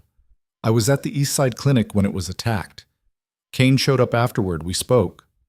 That was the extent of it. We have evidence suggesting otherwise.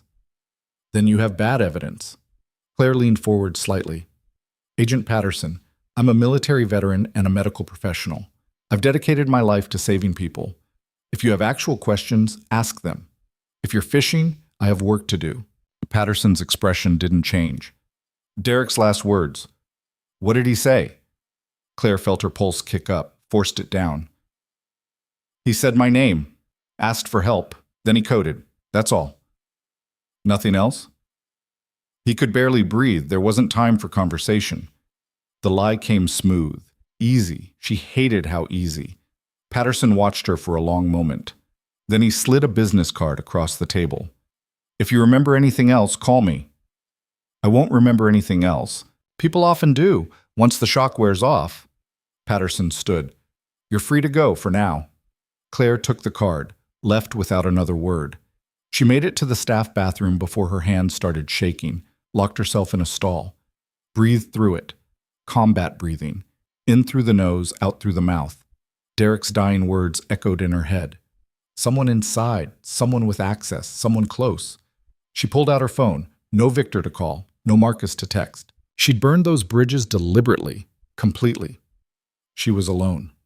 The bathroom door opened. Footsteps. A woman's voice. Claire? You in here? Rachel Kim, senior surgical nurse. They'd worked together for 18 months. Friendly, professional, nothing deep. Yeah, just needed a minute. Rough day. Rachel's voice was sympathetic. Losing a patient like that, right in front of the feds, that's brutal. Claire flushed, stepped out, washed her hands, met Rachel's eyes in the mirror. Brown eyes, concerned, normal. Trust no one. I'll survive, Claire said. You always do. Rachel smiled. Hey, bunch of us are grabbing drinks after shift. You should come. Decompress a little. Maybe. Come on, when's the last time you did something social? Rachel touched her arm lightly. You work too hard. You need friends. Claire looked at that hand on her arm. Thought about access. About who knew her schedule. About who could have fed information to Wade. Rachel worked surgical. Had access to the same systems, the same files. Could walk into Claire's office anytime. I'll think about it, Claire said. Pulled away gently. Thanks. She left before Rachel could respond. Back in her office, she locked the door. Pulled up the hospital's staff directory on her computer. Started making a list. Who had access to her personnel file? Administration. HR. Department heads. IT. Who knew her schedule? Her staff. The residents she trained. Security. Scheduling. Who could move through the hospital without attracting attention? Everyone. Doctors, nurses, janitors, maintenance, hundreds of people. The list was useless, too broad, too many variables. She needed to think like Victor, tactical, strategic. Wade had information about her, specific information, the offshore account, her history with Kane, details that weren't in any hospital file, which meant the leak wasn't just someone with access. It was someone who'd been watching, someone who'd noticed the black cars, the unexplained absences, the federal interest, someone observant, someone smart, someone who knew how to stay invisible. Claire pulled out a notebook, started writing names. Not everyone, just the people who'd been present during key moments.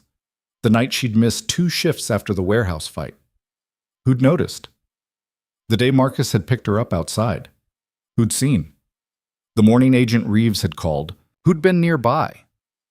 She worked backward through 6 weeks of memory, cross-referencing, eliminating, narrowing. 3 names emerged. Rachel Kim, surgical nurse. Access to files. Observant. Always friendly. Maybe too friendly. Dr. Leonard Hayes, ER attending. Former military. Smart enough to recognize combat training. Had asked pointed questions about her past. James Torres. Hospital security. Former cop. Monitored cameras. Saw everything. Could track her movements without raising suspicion. 3 suspects. No proof. No time. Her phone buzzed. Text from an unknown number. Derek's funeral is Thursday. You should come. No signature. But she knew who it was. She deleted it. Thought about Derek, about his warning, about how he died trying to protect her. Thursday was 3 days away. 3 days to find the leak. 3 days to figure out who was hunting her, dead. Claire spent the next 48 hours operating on pure paranoia.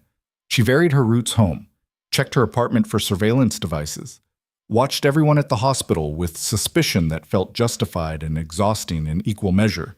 Rachel tried to chat during shift change. Claire kept it brief. Professional. Dr. Hayes asked about her trauma protocols. She answered in monosyllables. Torres nodded to her in the parking garage. She nodded back without stopping. None of them acted guilty. All of them could be lying. Wednesday night, Claire couldn't sleep. She sat at her kitchen table with coffee and Derek's warning and the growing certainty that waiting was the wrong move. She needed leverage, information, something to force the leak into the open. Her phone rang. Unknown number. She considered ignoring it, answered instead.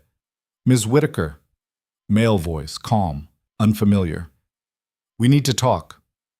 Who is this? Someone who knows you're in danger. Someone who can help. Pause. There's a parking garage on 7th and Market, level 3, midnight. Come alone. Not a chance. Then enjoy prison, because whoever's feeding the FBI information about you isn't done. They're just getting started. The line went dead. Claire sat motionless for 10 seconds. Then she grabbed her jacket and her weapon and headed for the door. 7th and Market was downtown, commercial district. The parking garage was attached to an office building, mostly empty at night, minimal security. She arrived at 11:50, parked on level 2, took the stairs to 3. The level was nearly empty. 6 cars. Shadows everywhere. Her footsteps echoed off concrete. Ms. Whitaker, she spun. A man stepped out from behind a pillar. Mid-30s, dark suit, calm expression. Everything about him screamed federal agent except for the complete absence of backup.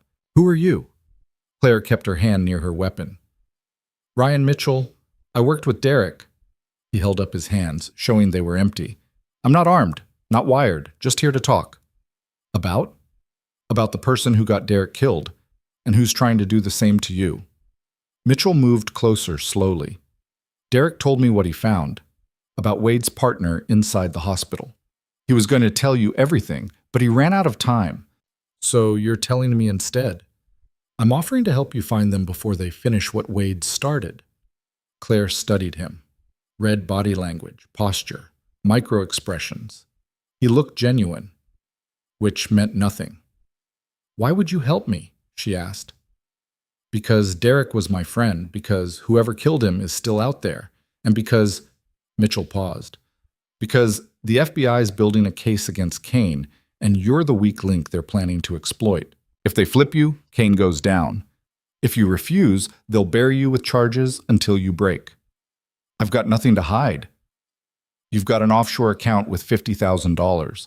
You've got unexplained absences during the Rossetti takedown. You've got a dead man asking for you with his final breath. Mitchell's tone stayed level. The FBI doesn't need truth. They need leverage, and you're it. Claire felt cold settle into her bones. What do you want? To find the leak. Together. Before they feed the FBI enough to put you in a cell. Mitchell pulled out a flash drive. Derek copied files before he died. Communications between Wade and his hospital contact. Encrypted, but I've got software that can crack it. Why not crack it yourself? Because I need access to hospital systems to cross-reference the metadata, and I can't get that without raising flags. He held out the drive. But you can. Your staff. You've got legitimate access. Claire didn't take it. What's on there? Email headers, timestamps, IP addresses. Everything we need to identify who Wade was talking to. Mitchell's eyes were steady. But it's useless without your help. She calculated. Risks, rewards, trust. Decided she had no better options. She took the drive. How do I contact you? She asked. Mitchell handed her a phone. Burner. It's got one number programmed. Mine. When you've got the data, call. We'll meet. We'll end this. And then? Then you walk away clean. Derek gets justice. Everyone wins except the person who deserves to lose. Mitchell backed toward the stairs. 48 hours, Ms. Whitaker. After that, the FBI moves whether we're ready or not. He disappeared down the stairwell. Claire stood alone in the parking garage, holding a flash drive and a burner phone and the weight of a decision she couldn't unmake. She went home, didn't sleep. At dawn, she drove to the hospital. Her office was quiet, empty. She locked the door, pulled out the flash drive, hesitated. This was hacking, unauthorized access, federal crime if anyone found out. But Derek had died to get her this information. She inserted the drive, The software Mitchell mentioned was already loaded. Simple interface. She entered her hospital credentials, started the decryption process. 30 minutes. The screen said 30 minutes. Claire sat back, waited, watched the progress bar crawl forward, a knock on her door. She minimized the window. Come in. Dr. Vance entered, looked tired. Morning. Morning. You okay? You look like you haven't slept. I'm fine. Vance closed the door, sat across from her. Claire, I'm going to ask you something, and I need an honest answer. Her pulse kicked up. Okay. Are you in trouble? Real trouble?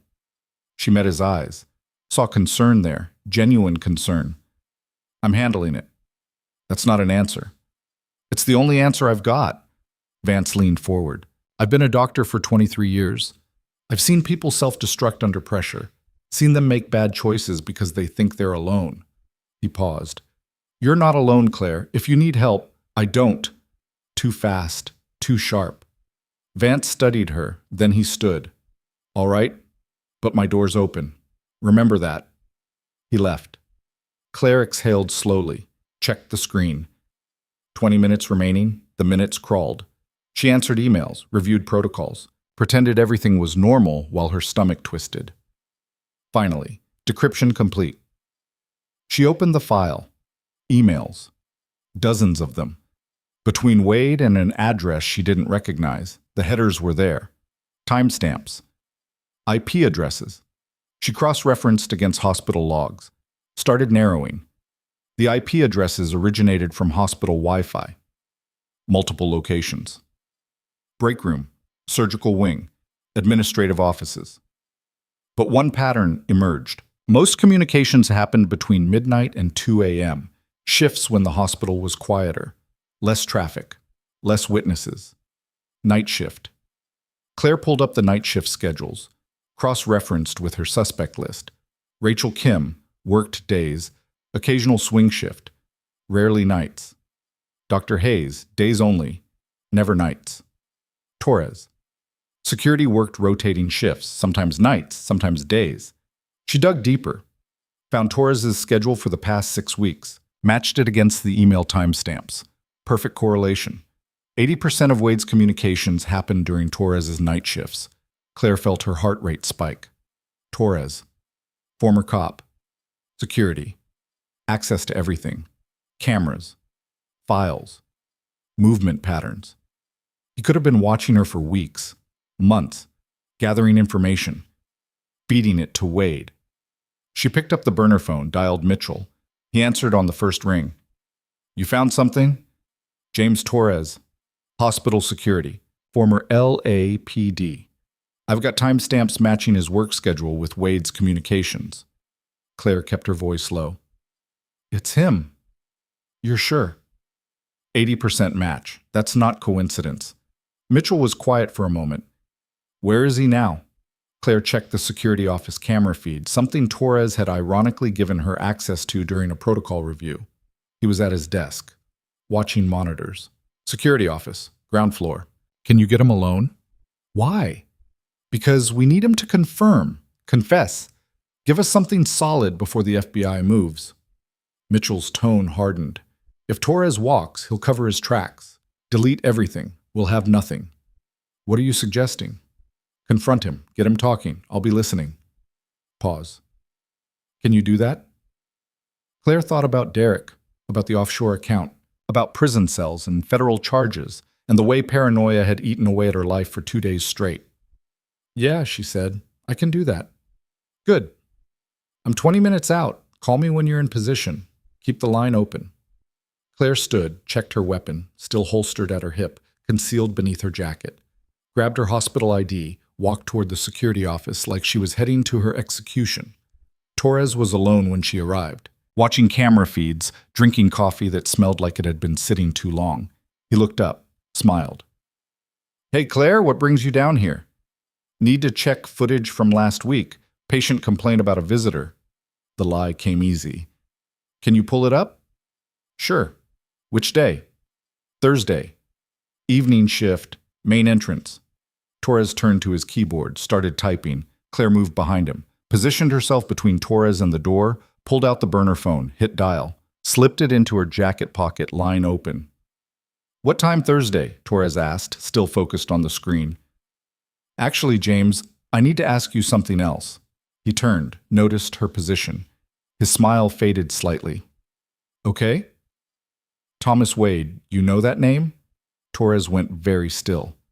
"Should I?" "He was selling information about me, about people connected to Victor Kane." Claire watched his face, saw the micro-expression, the flash of recognition. "And I think you were helping him." Torres stood slowly. "Claire, I don't know what you're talking about. The emails, the timestamps, they match your schedule perfectly." She kept her voice level, calm. "You fed Wade everything. My movements, my contacts, my offshore account. That's crazy. Is it? Because Derek died trying to warn me about you, and now you're going to tell me why." Torres's hand moved toward his radio. Claire's hand moved to her weapon. "Don't." They stood there, frozen, 3 feet apart. Torres's eyes flicked to the camera feeds behind him, calculating. "You're not going to shoot me," he said finally. "Not in a hospital. Not with federal agents crawling around. Try me." Something changed in Torres's expression. The friendliness evaporated. What remained was cold, professional. "Wade offered me money," he said. "A lot of money, for information about Kane's associates. You were just one name on a list." "Why? Why does anyone do anything? I've got 20 years in security making garbage wages. Wade offered me a retirement plan." Torres shifted his weight slightly. "It was just information, Claire, just data. I didn't know he'd weaponize it." "Derek's dead because of what you gave Wade." "Derek's dead because he worked for a criminal." Torres's voice hardened. "You want to judge me? You're the one who climbed into bed with Victor Kane, literally slept in his car, worked his operations. You're not innocent here." "I saved lives." "You enabled a monster." Torres moved his hand toward his belt, slow, casual. "And now you're threatening an officer of the law because you don't like the consequences." Claire saw what he was reaching for. Not the radio, his service weapon. She drew faster. Her Glock came up, centered on his chest. "Hands where I can see them." Torres froze. Then he smiled, cold, predatory. "You're not going to shoot me, Claire. You're a nurse. You save people. You don't kill them. I'm also a soldier, and soldiers kill when necessary." "Necessary?" Torres laughed. "You shoot me, you're done. Federal charges, prison, everything you're trying to avoid, guaranteed." "Maybe, but you'll still be dead." They held there, gun pointed, tension screaming. Torres's radio crackled. "Torres, you copy? We've got a disturbance on level 4. Need backup." He didn't reach for it, didn't move, just watched Claire with calculating eyes. "You're bluffing," he said. Claire's finger moved to the trigger. "Am I?" The door burst open. Ryan Mitchell stepped through, weapon drawn, badge visible on his belt. "Federal agent! Torres, hands up! Now!" Torres spun, reached for his gun. Mitchell fired twice. Torres dropped, blood spreading, not dead, but down. Claire lowered her weapon, hands shaking, pulse hammering. Mitchell moved to Torres, kicked his weapon away, zip-tied his hands. "You okay?" Claire nodded, couldn't speak. Mitchell pressed his radio. "This is Agent Mitchell, officer down, security office, ground floor. I need EMTs and backup. Now." Within 90 seconds, the office was flooded. Paramedics, hospital staff. More federal agents than Claire could count. Agent Patterson arrived. Saw Claire, saw Mitchell, saw Torres bleeding on the floor. "Someone want to explain this?" Patterson's voice was ice. Mitchell stood, showed his badge, actual FBI credentials, not whatever cover he'd been running. Torres was compromised, working with Thomas Wade to sell classified information. "I was conducting an undercover investigation. Miss Whitaker assisted." Patterson looked at Claire. "That true?" "He confessed," Claire said. Her voice sounded distant, hollow. "Wade paid him for information about Kane's associates, including me. And you were here because?" "Agent Mitchell asked for my help identifying the leak." I did. We confronted Torres. He reached for his weapon. Claire met Patterson's eyes. Mitchell saved my life. Patterson turned to Mitchell. You should have coordinated with me. Didn't know who else was compromised. Torres had access to everything. Couldn't risk it. Mitchell gestured at the security feeds. It's all on camera. Review the footage. Patterson looked like he wanted to argue. Instead, he pulled out his radio. Started coordinating. Paramedics worked on Torres, stabilized him, loaded him onto a gurney. As they wheeled him past, Torres looked at Claire, blood on his lips, hate in his eyes. This doesn't end, he rasped. You think it's over? It's just starting. Then he was gone. Claire stood in the security office, surrounded by chaos, and felt the weight of Torres's words settle into her chest. Because he was right. This wasn't over. Not even close. The next 6 hours were interviews, questions, statements. Claire repeated the same story until the words lost meaning. Patterson was thorough, skeptical, but the evidence was overwhelming. Torres's computer had everything. Emails to Wade, encrypted communications, proof of payment, the whole conspiracy documented because Torres had been stupid enough to use hospital systems. By midnight, Claire was released.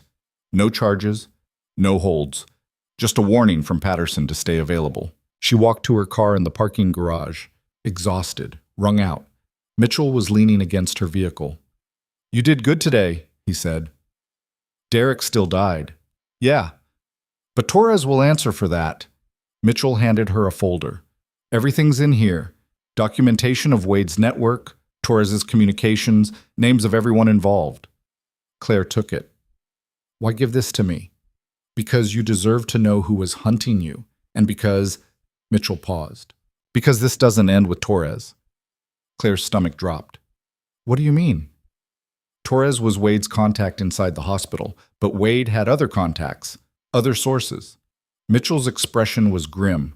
We're still finding them, still unraveling the network. How many? Don't know yet. Could be dozens. Could be hundreds. He met her eyes. Wade built an intelligence operation. Torres was one piece. There are others. And they're still out there. Some of them, yeah. Mitchell straightened, which means you're still exposed, still at risk. Claire felt fury rising. So what? I just wait? Hide? Hope they don't come for me? No, you do what you've been doing. Stay alert. Stay armed. Stay alive. Mitchell headed toward the stairwell, stopped. And Claire, if anything feels wrong, anything at all, you call me. Immediately. He disappeared. Claire sat in her car, opened the folder, started reading. Names, dozens of them. People Wade had recruited. People who'd sold information. Some she recognized. Most she didn't. But 3 names stood out. All 3 worked at St. Aurelia Medical Center. All 3 had access to Claire's files, her schedule, her life. And all 3 were still active. Still unknown to federal investigators. Still hunting. Claire pulled out her phone, started to dial Mitchell, stopped. Because trusting him had worked once, but once wasn't a pattern, once was luck. And she'd learned in combat that luck ran out. She needed someone she could actually trust, someone with resources, someone who'd proven they'd keep her alive. She pulled out the card she'd been carrying for 6 weeks, the one she'd told herself she'd never use. Marcus's number. She dialed. He answered immediately. Ms. Whitaker, thought we were done. So did I. Claire's voice was steady now, cold, final. I need to see Victor, tonight. That's not possible. Boss has moved on. You should too. Tell him Wade's network is still active. Tell him there are 3 more leaks inside my hospital. And tell him... Claire paused. Tell him they're not just after me anymore. They're after everyone Wade sold information on, including him. Silence. Then, I'll call you back. The line went dead.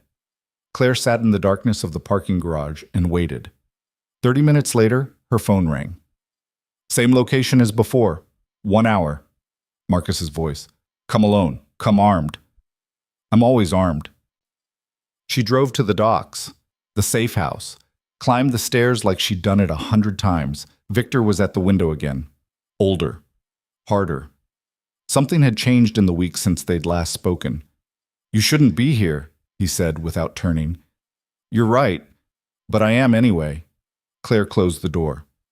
Wade's network didn't die with him. There are 3 more people inside St. Aurelia feeding information to someone, and I think that someone is coming for both of us.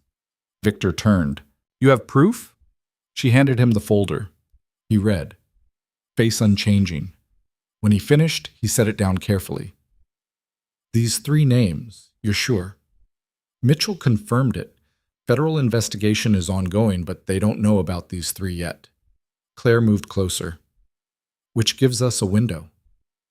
To do what? To find them before they find us. To end this completely. She met his eyes. You said when the Rossetti situation ended, we'd be done, but we're not done.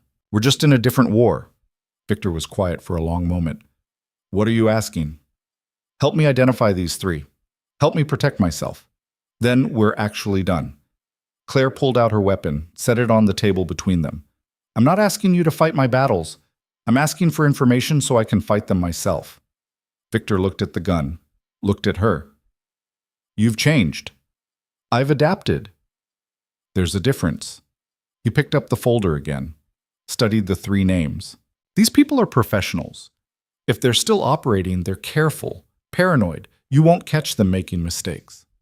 So we make them paranoid, force them into mistakes. How? Claire smiled, cold, tactical. By making them think I'm already dead. Victor's expression shifted. Understanding, appreciation. You want to fake your death.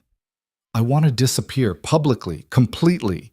Make them think Torres succeeded before Mitchell stopped him. Claire pulled out her phone, showed him a news article. Torres's arrest, the shooting, her name mentioned as a witness. We leak information that I didn't survive. That Torres killed me before Mitchell arrived. Force the 3 remaining leaks to make contact with whoever they're reporting to. And when they do? We're listening. We intercept. We identify the buyer. Claire pocketed her phone. Then you and I both get to actually walk away. Victor studied her.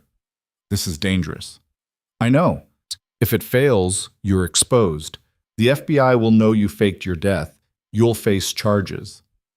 I know that too. And you're willing to risk it? Claire thought about Derek, about Torres's words. This doesn't end. About the 3 names in that folder who were still out there, still hunting, still feeding information to someone who wanted her destroyed. I'm tired of being hunted, she said quietly. I want to be the hunter. Victor nodded slowly. All right, I'll help, but we do this my way. Full operational control, you follow my lead. Agreed. And when it's over, when we've identified everyone, eliminated every threat, we're done. Permanently. No contact. No favors. No debts. That's what I want too. Victor extended his hand. Then let's end this war. They shook. Outside, the city hummed with night traffic and distant sirens and the steady rhythm of a world that didn't know 3 people were planning to disappear, someone who wasn't actually dead. Claire Whitaker walked out of that safe house, knowing she'd just made a decision that would either save her life or destroy it completely. No middle ground, no safe options. Just the cold certainty that sometimes the only way to win was to die first and come back different. The plan came together over the next 18 hours. Victor had resources Claire hadn't imagined. Forgers, hackers, contacts inside city morgues and federal databases. By Thursday morning, Claire Whitaker was officially dead. Car accident. Late Wednesday night. Single vehicle collision on Route 9. Body burned beyond recognition. Dental records confirmed identity. The news spread through St. Aurelia Medical Center like wildfire. Claire watched it happen from a hotel room 6 miles away. Victor had set her up with everything. New phone, laptop, cash, weapons. She monitored hospital communications, watched people react to her death. Dr. Vance looked devastated. Rachel Kim cried in the break room. Even Patterson seemed affected, though he hid it better. And somewhere among the grief and shock, 3 people were making contact with their handler. Mitchell was monitoring hospital systems. He'd planted keyloggers, network sniffers, surveillance tools, waiting for the 3 leaks to communicate. Claire's phone buzzed. Text from Mitchell. Got movement, checking in with someone outside hospital systems. Tracing now. She called Victor. It's working. Good. Stay put. Let Mitchell handle the trace. How long? However long it takes. You're dead, remember? Dead people don't get impatient. Claire paced the hotel room, watched the clock, waited. 2 hours later, Mitchell called. I've got a location, he said. The handler's communicating from an IP address in Black Ridge's financial district, same building where you intercepted Wade. Claire felt ice in her veins. That's not coincidence. No, it's not. Mitchell paused. Claire, whoever this is, they're connected to Wade's original operation. They might have been his actual partner, the one coordinating everything. Name? Still working on it, but I've got surveillance on the building. When they make contact again, I'll have them. How long? 12 hours. Maybe less. Mitchell's tone shifted. But Claire, once we ID this person, what's the play? We can't involve the FBI without exposing that you're alive. We don't involve the FBI. We handle it ourselves. Define handle. However necessary. Silence. Then, okay, call you when I have confirmation. He hung up. Claire sat on the hotel bed, cleaned her weapon, checked ammunition, prepared. Her phone rang again. Different number. She almost didn't answer. Hello? Miss Whitaker, I'm so sorry for your loss. Female voice, smooth, professional, familiar in a way that made Claire's skin crawl. Who is this? Someone who knows you're not actually dead. Someone who's been watching you very, very carefully. Pause. My name is Helen Voss. Senator Richard Voss was my husband. Claire's blood froze. Your husband's in prison. Because of you. Because of Kane. Because of information you helped provide. Helen's voice stayed calm, pleasant. I've spent weeks tracking you, understanding you, learning everything about you, and now I'm going to take everything from you the way you took everything from me. You're behind Wade, behind Torres, behind all of it. I funded it, coordinated it, made sure every move pushed you closer to destruction. Helen laughed softly. And you played right into it, faked your own death. How deliciously desperate. What do you want? I want you to know that you failed. I want you to know that right now federal agents are raiding Victor Kane's locations based on information I provided. I want you to know that Mitchell, the agent you trusted, works for me. Claire felt the world tilt. You're lying. Am I? Check your window. The surveillance team watching your hotel. They're not hospital security. They're not Kane's people. They're mine. Claire moved to the window, pulled the curtain back slightly. 3 vehicles in the parking lot. Men inside. Watching her room. See now? Helen's voice was silk. You're surrounded, trapped, and when those agents finish arresting Kane, they're coming for you. Because I have evidence, real evidence, that you faked your death to help a criminal escape justice. Nobody will believe you. They'll believe documentation, video, communications. Helen paused. I have everything, Claire. Everything you and Kane did. And in 1 hour, I'm handing it all to Agent Patterson. Why wait an hour? Because I want you to understand what's happening. I want you to feel it. Helen's voice went cold. My husband is in prison because of you, so you're going to prison because of me, and there's nothing you can do to stop it. The line went dead. Claire stood at the window, watching the surveillance team, feeling the trap close around her. And then she smiled. Because Helen Voss had made one critical mistake. She'd told Claire exactly where she'd be in 1 hour, handing evidence to Patterson, which meant Claire had 1 hour to stop her. She grabbed her weapon, grabbed her phone, called Victor. Helen Voss, Richard's widow. She's the handler. She's coming for both of us. I know. Victor's voice was tight. Federal agents hit 3 of my locations 10 minutes ago. I'm in the wind.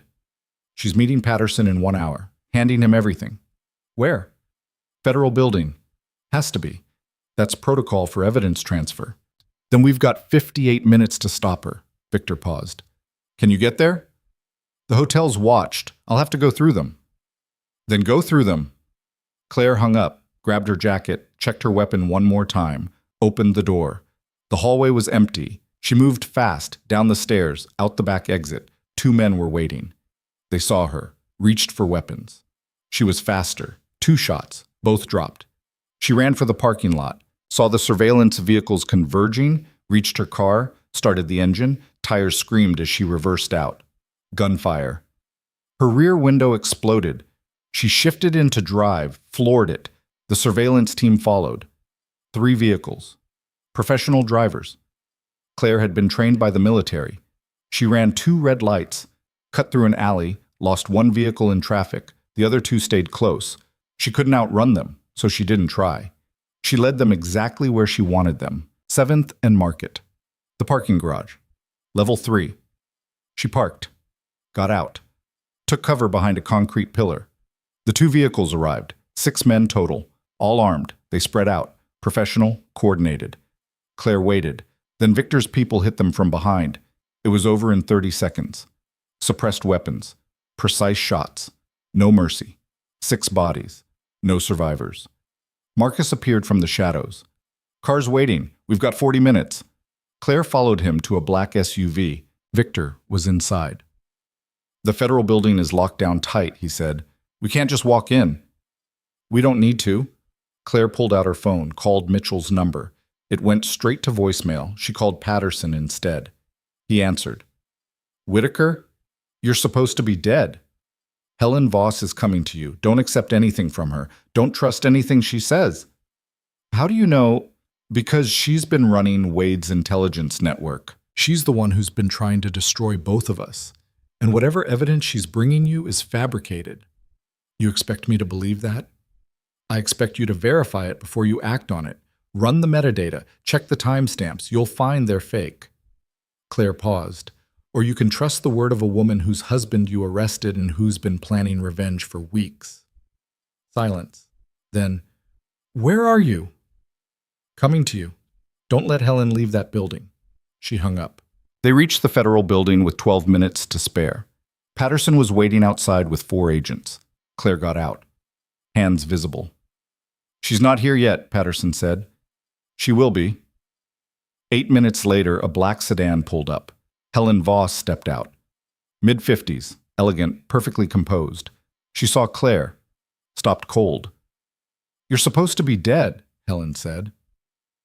Lots of people have said that. Claire walked toward her. But I'm still here, still standing, still winning. You haven't won anything. Haven't I? Claire gestured at Patterson. Agent Patterson has my testimony about your husband's corruption, about Wade's intelligence network, about Torres and his cooperation with your operation. You wanted to destroy me. Instead, you exposed yourself. Helen's composure cracked. You have no proof. I have everything, every communication, every payment, every connection between you and Wade. Claire held up her phone. And so does the FBI. Patterson stepped forward. Helen Voss, you're under arrest for conspiracy, wire fraud, and obstruction of justice. This is insane, Helen backed away. I'm the victim here. My husband, your husband was corrupt, and now so are you. Patterson nodded to his agents. They moved in. Helen fought, screamed, called them liars and criminals, and worse. It didn't matter. The handcuffs clicked shut. As they loaded her into a federal vehicle, she looked at Claire one last time. This doesn't end, she hissed. You think you've won? You've just made more enemies. Maybe, Claire said, but I'll handle them the same way I handled you. The door closed. The vehicle drove away. Claire stood on the steps of the federal building, alive when she should have been dead, free when she should have been arrested, victorious when she should have been destroyed. Patterson approached. You're going to need to answer a lot of questions. I know, starting with why you faked your death. I didn't fake anything. I let people make assumptions. There's a difference. Claire met his eyes. But if you want the whole story, how Wade's network operated, who else was involved, how deep it goes, I'll tell you everything, in exchange for immunity. That's not your call. It's my information. That makes it my call. Claire pulled out a flash drive, different from the one Mitchell had given her. Everything's on here. Names, evidence, connections. More than enough to dismantle whatever's left of Wade's operation. Patterson took it. And in exchange? You forget I was ever dead. You forget I helped Kane. You forget everything except that I was a witness who helped expose corruption. Claire paused. And you make sure nobody comes after me again. Patterson studied her for a long moment. Then he nodded. I'll see what I can do. That's not good enough. It's all you're getting. He turned toward the building. Come inside. Let's get your statement. Claire followed him through the doors into air conditioning and fluorescent lights and the bureaucratic machinery of federal justice. Victor was gone. Disappeared into whatever shadows he lived in. Marcus was gone. No goodbye. No farewell. She was alone again. But this time, it felt different. This time, she'd chosen it. Uta. 3 hours later, Claire walked out of the federal building with immunity paperwork and the understanding that her life would never be completely normal again. Her phone buzzed. Text from an unknown number. Well played. You're clear. We're done. Delete this number. No signature. But she knew who it was. She deleted it. Deleted Mitchell's number. Deleted everything connected to the last 8 weeks. Started fresh. The hospital welcomed her back 2 days later. The car accident had been a misidentification. Wrong person. Terrible mistake. Paperwork error. Nobody asked too many questions. Nobody wanted to know. Dr. Vance hugged her. Rachel Kim cried again. Life resumed. But Claire Whitaker wasn't the same person who'd walked into that hospital 8 weeks ago. She was harder now, sharper, more aware of the shadows where danger lived. And when she walked through those hospital halls, nobody underestimated her anymore. They couldn't, because the woman who'd survived Victor Kane, federal investigations, intelligence networks, and her own fake death wasn't someone you underestimated twice. She was someone you respected, or feared, often both. Late Friday night, 2 weeks after Helen Voss's arrest, Claire was leaving the hospital when she saw him, standing beside a black car, waiting. Not Victor, not Marcus. Agent Patterson. She approached cautiously. Agent? Miss Whitaker. He looked uncomfortable. We need to talk.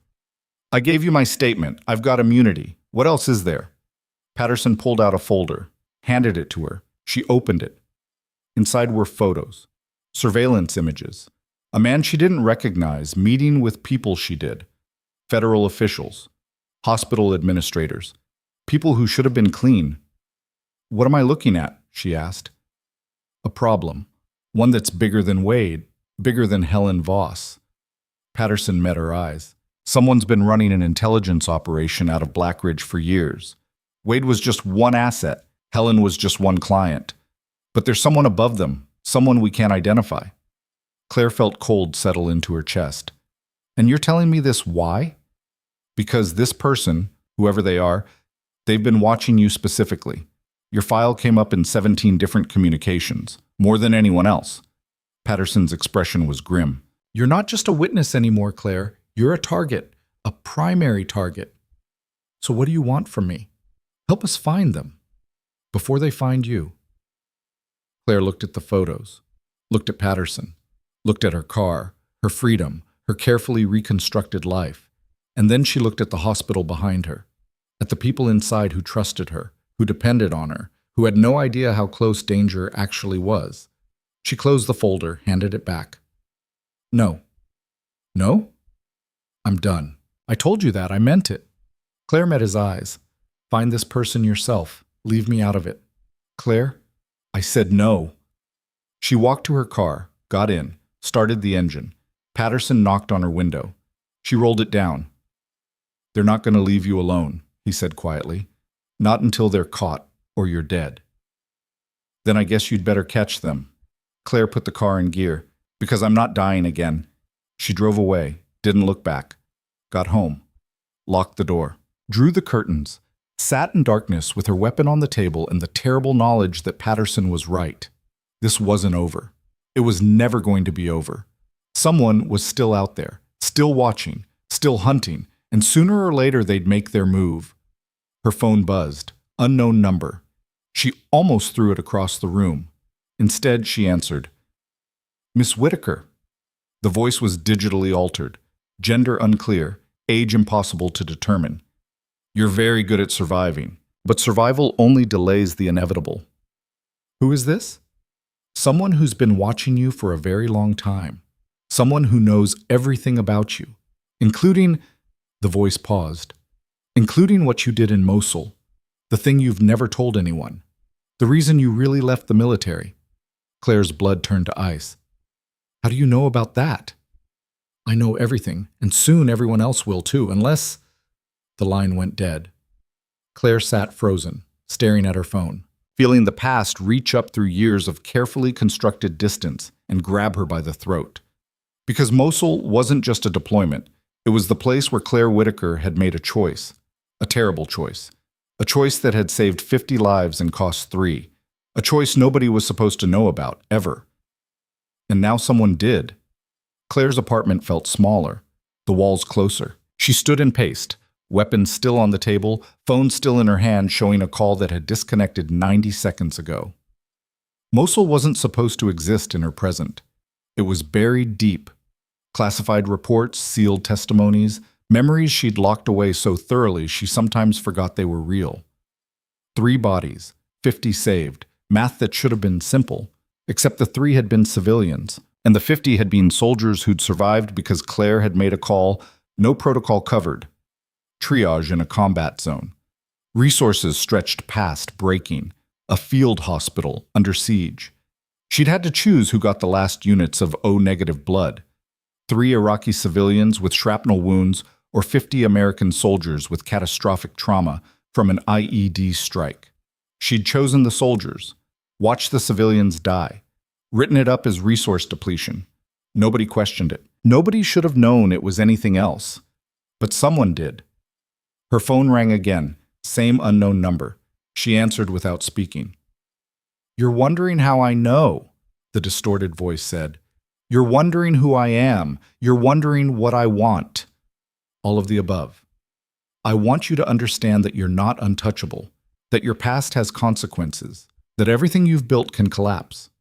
The voice paused. "And I want you to work for me." Claire went still. "Excuse me? You have skills, tactical thinking, medical expertise, combat experience, ruthlessness when necessary." The voice sounded almost admiring. "I need someone like you, someone who can make hard choices." Not interested. "You will be.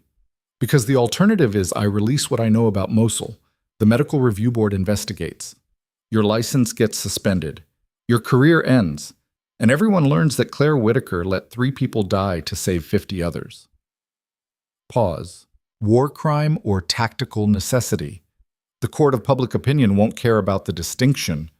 Claire felt rage building. Cold. Controlled. "What do you want me to do?" "Information. Access. Your position at St. Aurelia gives you visibility into things I need to know. Patient records, staff movements, security protocols." The voice stayed calm. "Simple tasks. Low risk, high value." "You want me to be a spy?" "I want you to be practical, the same way you were practical in Mosul." Claire walked to her window, looked out at the city, at lights and movement and normalcy that felt impossibly distant. "I need time to think," she said. "You have 12 hours. After that, I start making calls. Medical boards, media outlets, federal investigators." The voice went cold. "Choose wisely, Ms. Whitaker." The line went dead. Claire stood motionless for 3 full minutes. Then she grabbed her jacket and her weapon and left. She drove to the one place she'd sworn she'd never go back to. The building in the docks. The safe house. She climbed stairs in darkness, knocked on a door that might not open. It opened. Victor stood there, looking unsurprised. "Figured you'd show up eventually. We had a deal, no contact after Helen Voss. And yet here you are." He stepped aside. "Come in." The safe house looked different, emptier, like he was already packing to leave for good. "Someone contacted me," Claire said. "They know about Mosul, about what I did there. They're using it for leverage." Victor's expression didn't change. "What do they want?" "Me working for them, spying on the hospital, feeding them information." Claire sat heavily. "I've got 12 hours to decide or they expose everything." "What happened in Mosul?" Claire met his eyes, saw no judgment there, just calculation. "I let 3 civilians die to save 50 soldiers. Triage decision. Legally defensible, but morally complicated. If it comes out, my career's over. Maybe worse. Who's doing this? I don't know. The voice was distorted. Could be anyone. Claire rubbed her face. But they're connected to Wade's network. Has to be. Same tactics, same leverage-based approach.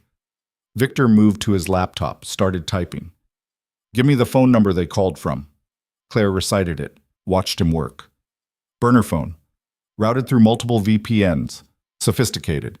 Victor kept typing. But not invisible. Give me an hour. I don't have an hour. I need to know who this is now. Then help me narrow it down. Who knew you were in Mosul? Who has access to classified military records? Claire thought. Anyone with high-level security clearance, federal agents, military intelligence, defense contractors? That's hundreds of people. Yeah. Claire stood, started pacing. But Wade's network was specific, targeted. This person isn't casting a wide net. They're focused on me, which means they have a reason. What reason? I don't know, but Claire stopped, thought about the pattern. Patterson mentioned my file came up 17 times in communications they intercepted, more than anyone else. Why would you be worth that much attention? Because I'm connected to you, and you're worth attention. Claire looked at him. This person isn't just after me. They're after leverage against you through me. Victor went very still. Say that again. They're using me to get to you. Same as Helen Voss tried. Same as Wade tried. I'm the weak link because I'm not part of your world, but I'm connected enough to matter. Victor closed his laptop. Then we need to eliminate the connection, publicly, definitively. How? By making it clear that you and I are enemies, that whatever relationship existed is over, that using you against me is pointless. Victor pulled out his phone, made a call. Marcus, I need you to spread word through our usual channels. Claire Whitaker betrayed us. Fed information to the FBI. She's an enemy now. Anyone who touches her gets a bonus. He hung up. Claire stared. You just put a target on my back. I put a decoy target on your back. Whoever's blackmailing you will hear that I've turned against you, that you're isolated, vulnerable. Victor met her eyes. And when they make contact again, they'll get careless, overconfident. That's a hell of a risk. You came here for help. This is help. Victor stood. But it only works if you commit. If you play the part of someone who's desperate and alone. Claire calculated. Weighed options. Came up empty on alternatives. Fine. But if this backfires, it won't. Victor's tone was final. Trust me one more time. She'd heard that before. It had worked then. She left before she could second-guess herself. The next 8 hours were torture. Claire went to work, moved through her shift like a ghost, noticed the way people looked at her differently. Rachel Kim avoided her. Dr. Hayes was cold. Even Vance seemed distant. The rumor had spread fast. Claire Whitaker was a federal informant. She'd betrayed Victor Kane. She was toxic. Nobody said it directly. They didn't have to. At hour 10, her phone buzzed. The distorted voice, time's running out. Have you decided? I need more time. You don't have it. Yes or no. Work for me or face the consequences. Claire took a breath, committed. Yes, I'll do it. Smart choice. Your first task is simple. I need access codes to the hospital's pharmaceutical storage, specifically controlled substances. That's theft. That's your job now. Get me the codes by tomorrow or our arrangement ends badly. The line went dead. Claire immediately called Patterson. He answered on the third ring. You were right, she said. They contacted me again. They want pharmaceutical access codes. Did you agree? I stalled, but they're pushing hard. Claire kept her voice steady. I need help. Real help. Not just advice. Patterson was quiet for a moment. Where are you? Hospital, about to leave. Meet me. Same garage as before. Level 3, 20 minutes. Claire drove there, watched for tails, parked in the same spot she'd used when confronting Torres. Patterson arrived with 2 other agents. They swept her car for bugs. Found nothing. Whoever this is, they're careful, Patterson said. But they made a mistake asking for pharmaceutical codes. That's a specific request.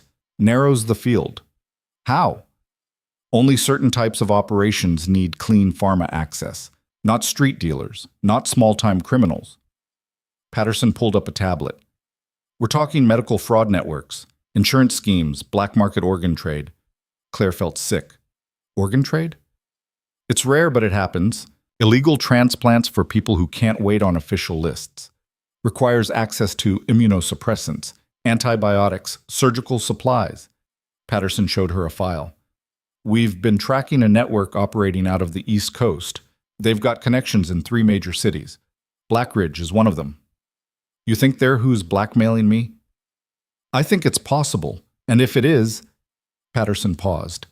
Then this is bigger than you, bigger than Kane. This is organized crime on a federal level. Claire processed. What do you want from me? Give them fake codes. We'll monitor who tries to use them, track them, identify the operation. Patterson met her eyes. But Claire, if you do this, if you go undercover, you're putting yourself in serious danger. I'm already in danger. This is different. These people kill anyone who threatens their operation. No hesitation, no mercy. Claire thought about Mosul, about the choices she'd made, about how danger had been her constant companion for years. I'm in, she said.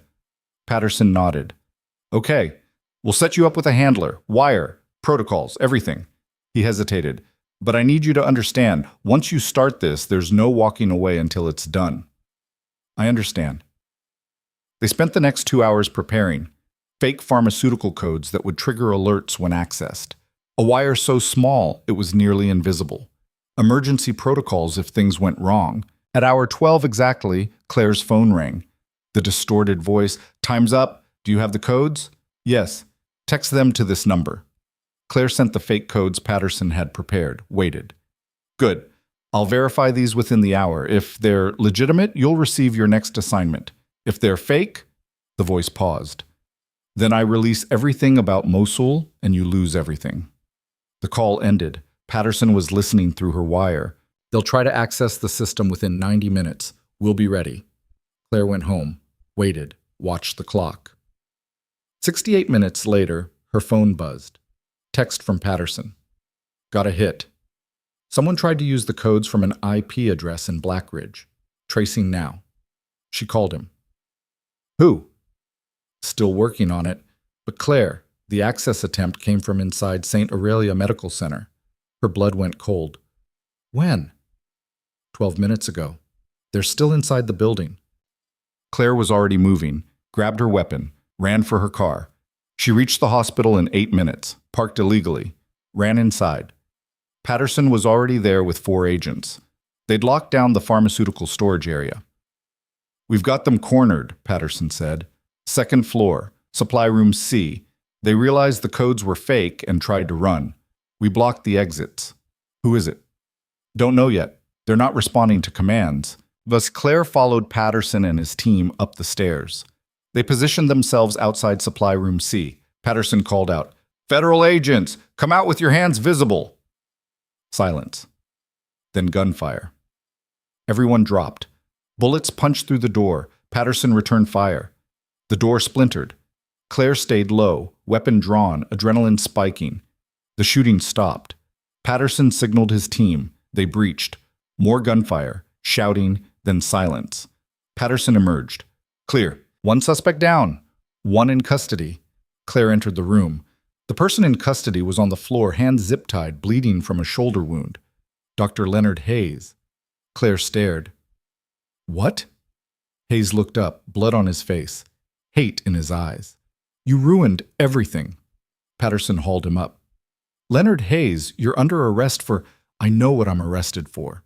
Hayes spat blood, looked at Claire. You were supposed to be the perfect asset.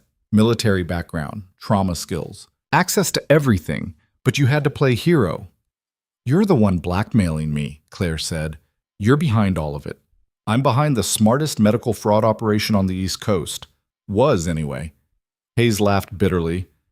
10 years building this network, hundreds of millions in revenue, and you destroyed it in 12 hours. Why me? Why target me specifically? Because you were connected to Victor Kane, because that connection made you valuable, I could use you to access his world and mine simultaneously. Hayes's expression twisted. But you kept surviving, kept adapting, kept ruining everything. Patterson dragged him toward the door. Save it for interrogation. Claire watched them take Hayes away. Felt nothing. No satisfaction, no relief, just exhaustion. The other suspect, the one who'd been shot, was being loaded onto a gurney.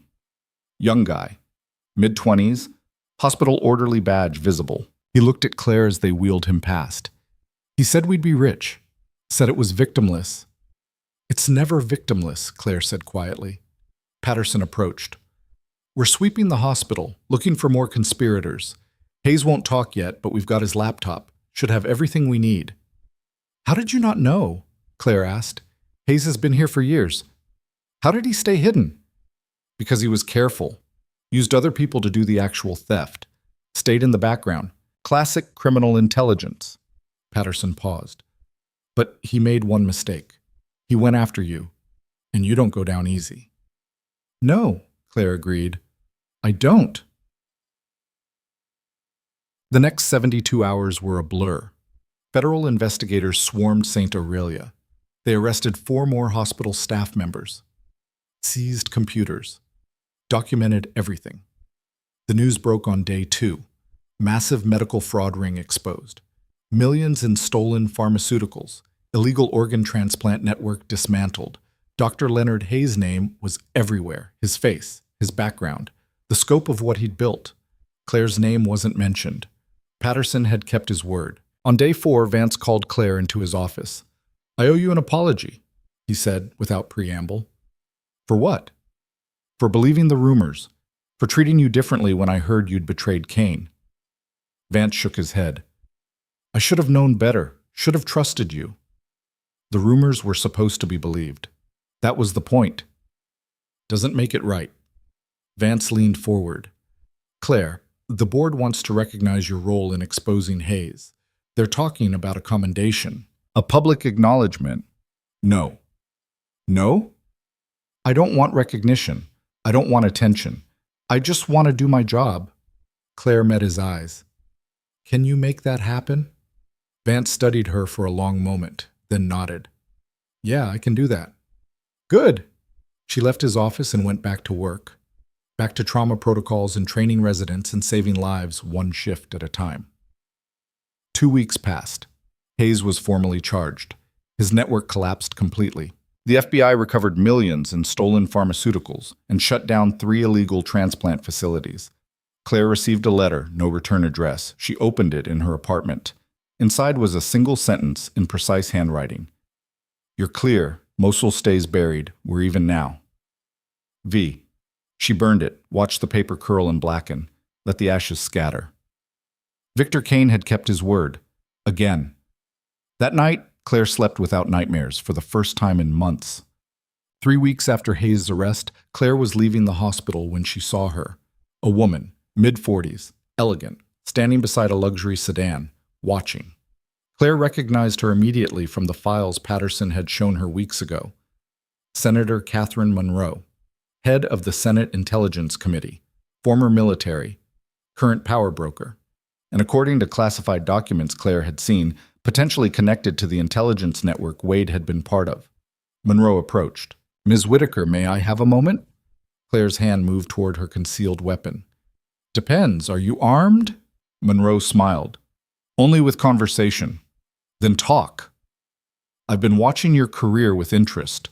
What you did with Hayes' network. How you handled the Rossetti situation. The way you think tactically under pressure. Monroe's expression was unreadable. I have a proposition for you. I'm not interested in propositions. You haven't heard it yet. Don't need to. Whatever you're offering, the answer's no. Monroe pulled out a folder, handed it to Claire. This is everything we have on Wade's actual network. The real one. Hayes was a client, Helen Voss was a client, but the person running it, the architect, is still unknown. Claire didn't take the folder. That's the FBI's problem. The FBI is compromised. Half their agents don't know who to trust. The other half are looking in the wrong direction. Monroe's tone hardened. But you've been inside this network. You understand how it operates. You could help us dismantle it completely. Us who?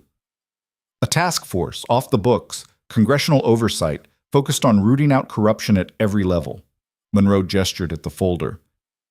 We need someone like you, someone who can't be bought, can't be scared, can't be stopped.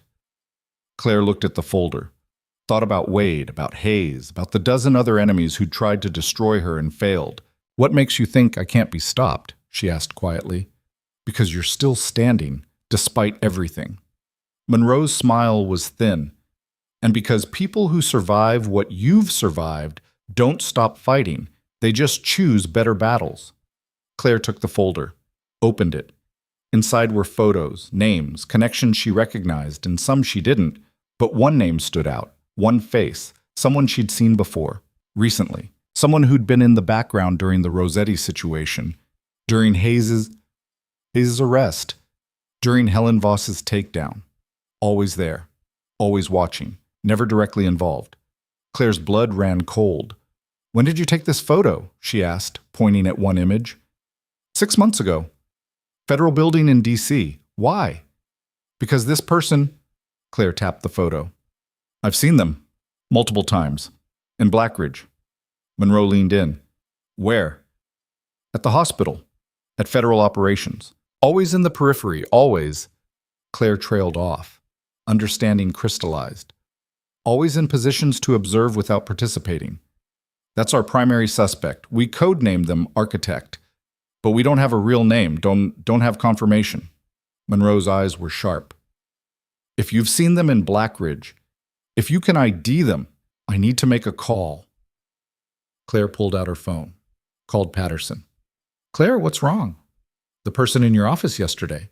The one from D.C. who was reviewing Hayes' case. What was their name? Patterson paused. Agent Melissa Trent. Why? Because I think she's Architect. I think she's been running Wade's network from inside the FBI. Silence. Then, that's impossible. Trent's been with the Bureau for 15 years. Impeccable record. Check her now, before she runs. Patterson hung up. Monroe was already on her phone, calling someone, giving orders in a clipped military tone. Claire stood in the hospital parking lot, holding a folder full of evidence, and watched as everything finally clicked into place. Melissa Trent, FBI agent, 15-year veteran, perfect cover for running an intelligence network, access to everything, ability to monitor investigations, power to protect assets and eliminate threats. She'd been there all along, invisible, trusted, the perfect criminal. Claire's phone rang. Patterson. We went to arrest her. She's gone. Disappeared 10 minutes ago. She must have known we were coming. Does she know I identified her? I don't know, but Claire, if she does, you're in danger. Real danger. I'm always in danger. That's not new. This is different. Trent has resources we can't track. Safe houses, weapons, contacts. Patterson's voice was tight. She's former special forces. She won't go down easy. Good. Claire's tone was ice. Neither will I. She hung up. Monroe was watching her. Trent's in the wind. We're mobilizing everything. Federal marshals, military intelligence, Interpol. You won't find her that way. She's too good. Then how do we find her? Claire thought about tactics, about how she'd survived every trap set for her, about what made enemies make mistakes. We don't find her, Claire said. We make her come to us. How? By giving her what she actually wants. Claire handed the folder back. Me. Monroe's expression sharpened. You want to use yourself as bait. I want to end this. Permanently. Claire met her eyes. Trent's been trying to destroy me for months. First through Wade, then Torres, then Hayes. She wants me gone because I'm the common thread. The witness who keeps surviving. So you're offering to be vulnerable, exposed. I'm offering to be the trap. Claire pulled out her weapon, checked it. But I'll need support. Resources. People I can actually trust. Monroe nodded slowly. I can provide that. Then let's finish this war. They set it up over the next 24 hours. Claire made herself visible, predictable, vulnerable. She went to work. Same route, same schedule, no security, No backup visible. But Monroe's people were watching, snipers on rooftops, surveillance teams in vehicles, undercover agents in the hospital. Trent would see the trap. She was too smart not to. But she'd come anyway. Because this was personal now. Because Claire had destroyed everything Trent had built. Because people like Trent couldn't walk away. Not from this. Day 2, nothing happened. Day 3, Claire noticed the pattern. Same car following her, same person in the hospital cafeteria, same shadow at the edge of her vision. Trent was scouting, watching, planning. Day 4, it happened.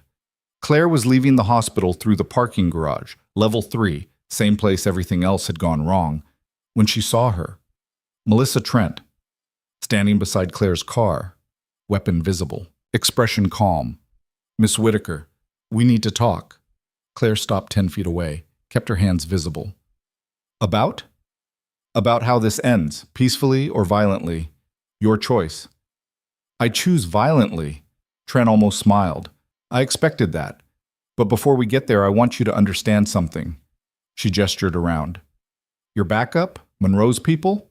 They're good, professional, but not good enough. Meaning? Meaning I've already neutralized 3 of them. The rest are watching the wrong angles. Trent raised her weapon. Which means it's just you and me. Claire didn't move.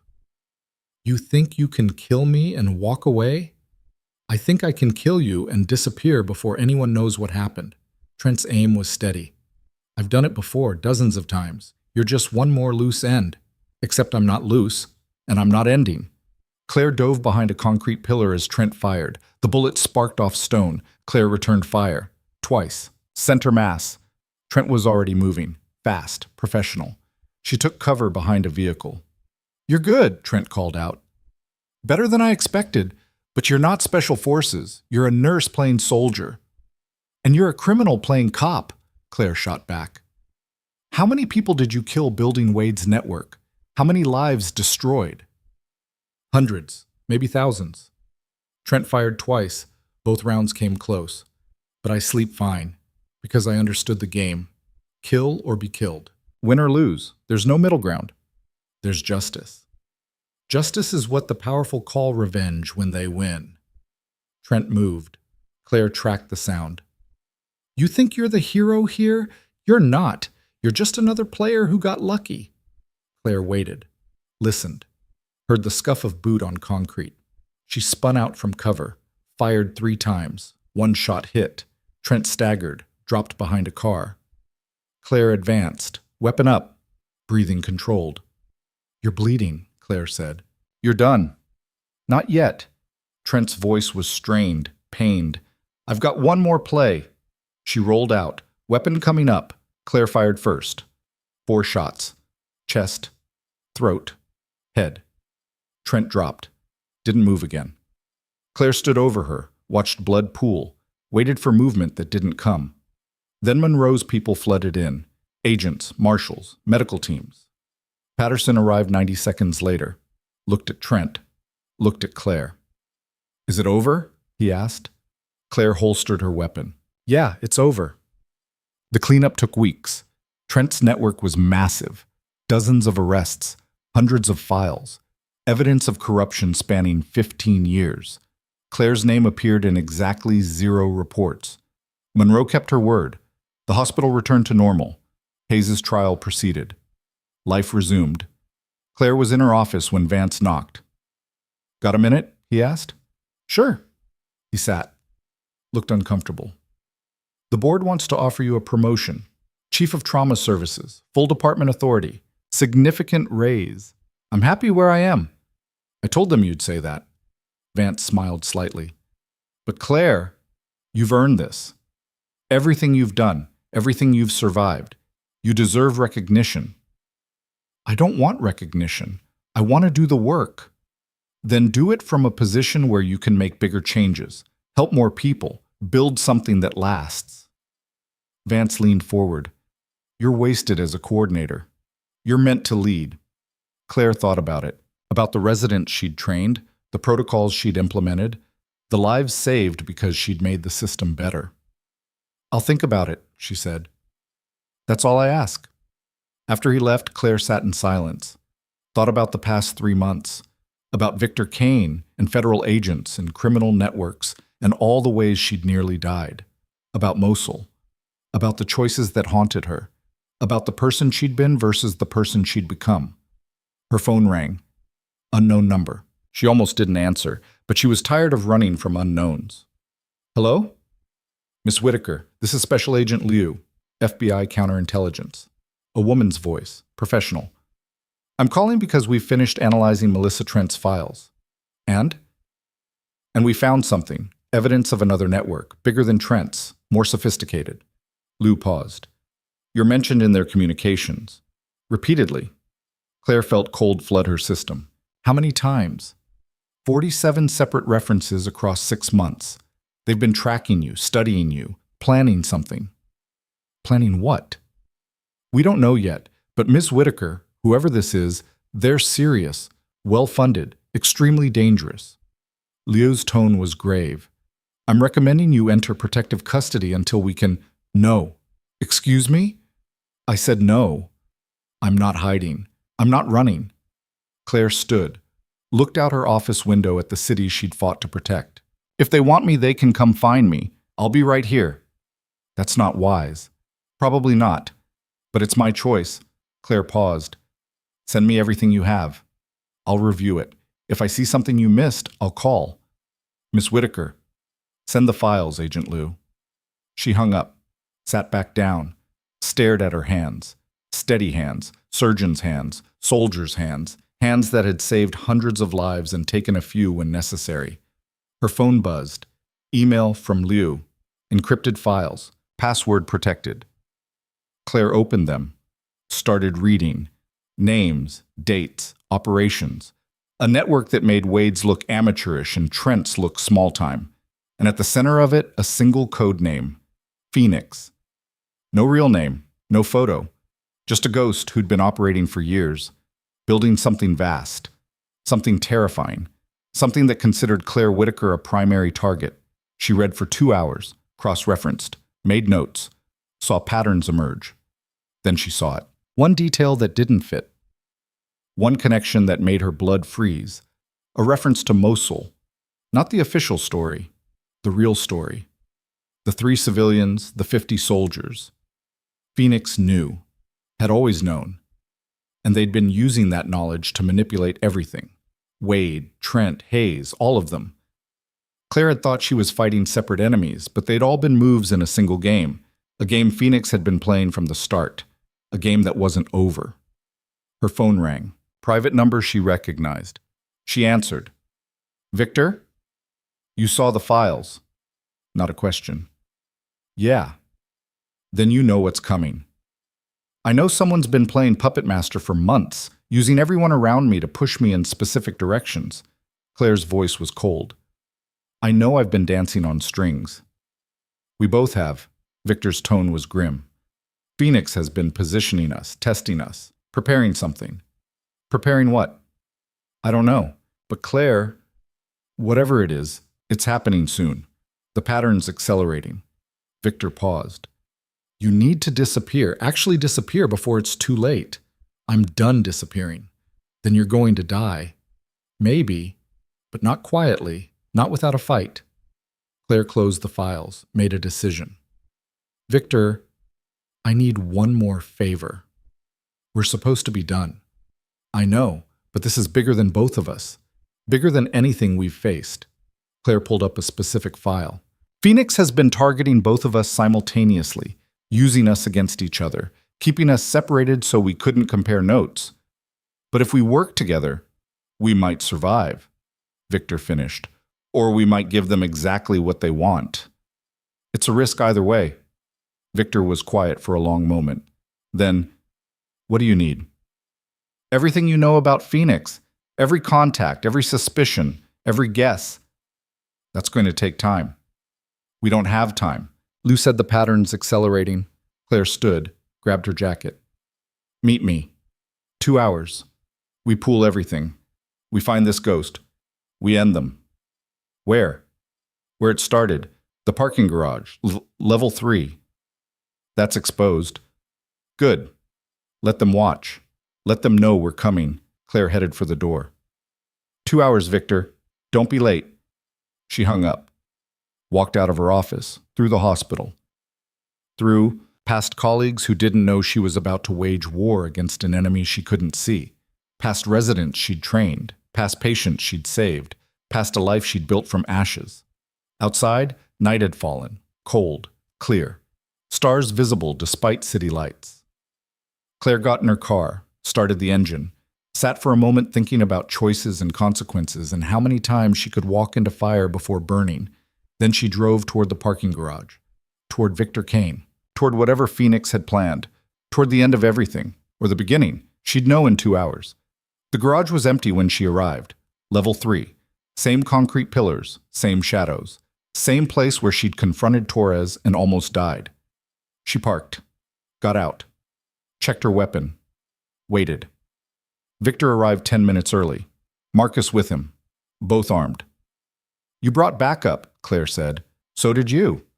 Victor nodded toward the shadows. Monroe's people. Claire saw them now. 4 positions, covering angles. Fair enough. Claire pulled out her laptop. I've got Liu's files. You've got yours. Let's compare. They worked fast. Cross-referenced data. Found overlaps, connections, patterns that individually meant nothing but together painted a picture. Phoenix wasn't one person. It was an organization. Small, elite, operating inside government and criminal networks simultaneously. Funding? Offshore accounts traced to defense contractors. Personnel? Former intelligence officers. Military specialists. People who'd disappeared from official records. Goal? Unknown. But preparation suggested something massive, something that required destabilizing Black Ridge's entire power structure. They've been clearing the board, Victor said. Rossetti, Wade, Trent, Hayes, every major player removed or neutralized. Leaving a vacuum, Claire realized. They're creating space for something new. Or someone new. Marcus pointed at a file. Look at the timeline. Every major operation in the last year has resulted in someone gaining power, someone who wasn't previously significant. Claire pulled up a list. New hospital administrator, new chief of police, new federal prosecutor, new city council members, all appointed in the last 8 months, all in positions of authority, all unknown quantities. It's a takeover, she said. They're replacing the old power structure with their own people. Which means we're not fighting a criminal network. Victor's expression was stone. We're fighting a coup. And they wanted both of us out of the way because we're unpredictable. Can't be controlled. Claire looked at him. We're obstacles. We're obstacles, Victor corrected. Now we're threats. Active threats. Good. Claire closed her laptop. Let them be threatened. Let them know we're coming. We don't know who they are. Don't know where to strike. Then we force them to show themselves. Claire pulled up a final file. Liu sent me a list of suspected Phoenix assets. People who might be connected. There's one name on here that appears in every major operation. She turned the screen toward Victor. He read, went completely still. That's impossible, he said. Is it? Claire met his eyes. Think about who had access to everything. Who could have coordinated across federal and criminal lines without raising suspicion? If you're right, if it's really them, then we're already compromised. They know we're here, know what we've figured out. Probably, which is why the lights went out, complete darkness. Then emergency lighting kicked in. Red, insufficient. Victor's people scattered, taking positions, weapons up. Claire drew her weapon, back to back with Victor. Trap, she said. Yeah. Footsteps. Multiple directions. Coordinated. Professional. Then a voice, amplified, echoing through the garage. Claire Whitaker. Victor Kane. You've been very resourceful, but resourcefulness only delays the inevitable. Claire recognized the voice. Not distorted this time. Clear. Familiar. Senator Catherine Monroe. You knew, Claire said, loud enough to carry. You've been Phoenix all along. Monroe stepped into the light, alone, unarmed, smiling. Not all along. Phoenix existed before me. I just took control, improved it, made it what it needed to be. A coup. A correction. Blackridge was rotting from within. Criminals like Kane, corrupt officials like Voss, incompetent bureaucrats everywhere. Monroe's voice was calm, reasonable. I'm installing competent people, people who'll actually fix things. By killing anyone who disagrees? Victor asked. By removing obstacles. You two were supposed to destroy each other. Wade's network was supposed to push you toward mutual annihilation. But you kept surviving, kept adapting. Monroe shook her head. I underestimated both of you. That was my mistake. Your last mistake, Claire said. Monroe laughed. You think you can kill me? Here? Now? I have 20 operatives in this garage. Federal agents outside, every exit covered. She gestured at the shadows. You're surrounded, outgunned, finished. Maybe, Claire raised her weapon, aimed at Monroe's chest. But you're still first. Monroe's smile faded.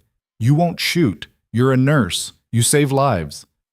I'm a soldier, and soldiers complete the mission. Claire pulled the trigger. Monroe dropped. But she was wearing armor. The bullet didn't penetrate. She rolled, pulled a weapon, fired. Claire dove. The bullet missed, barely.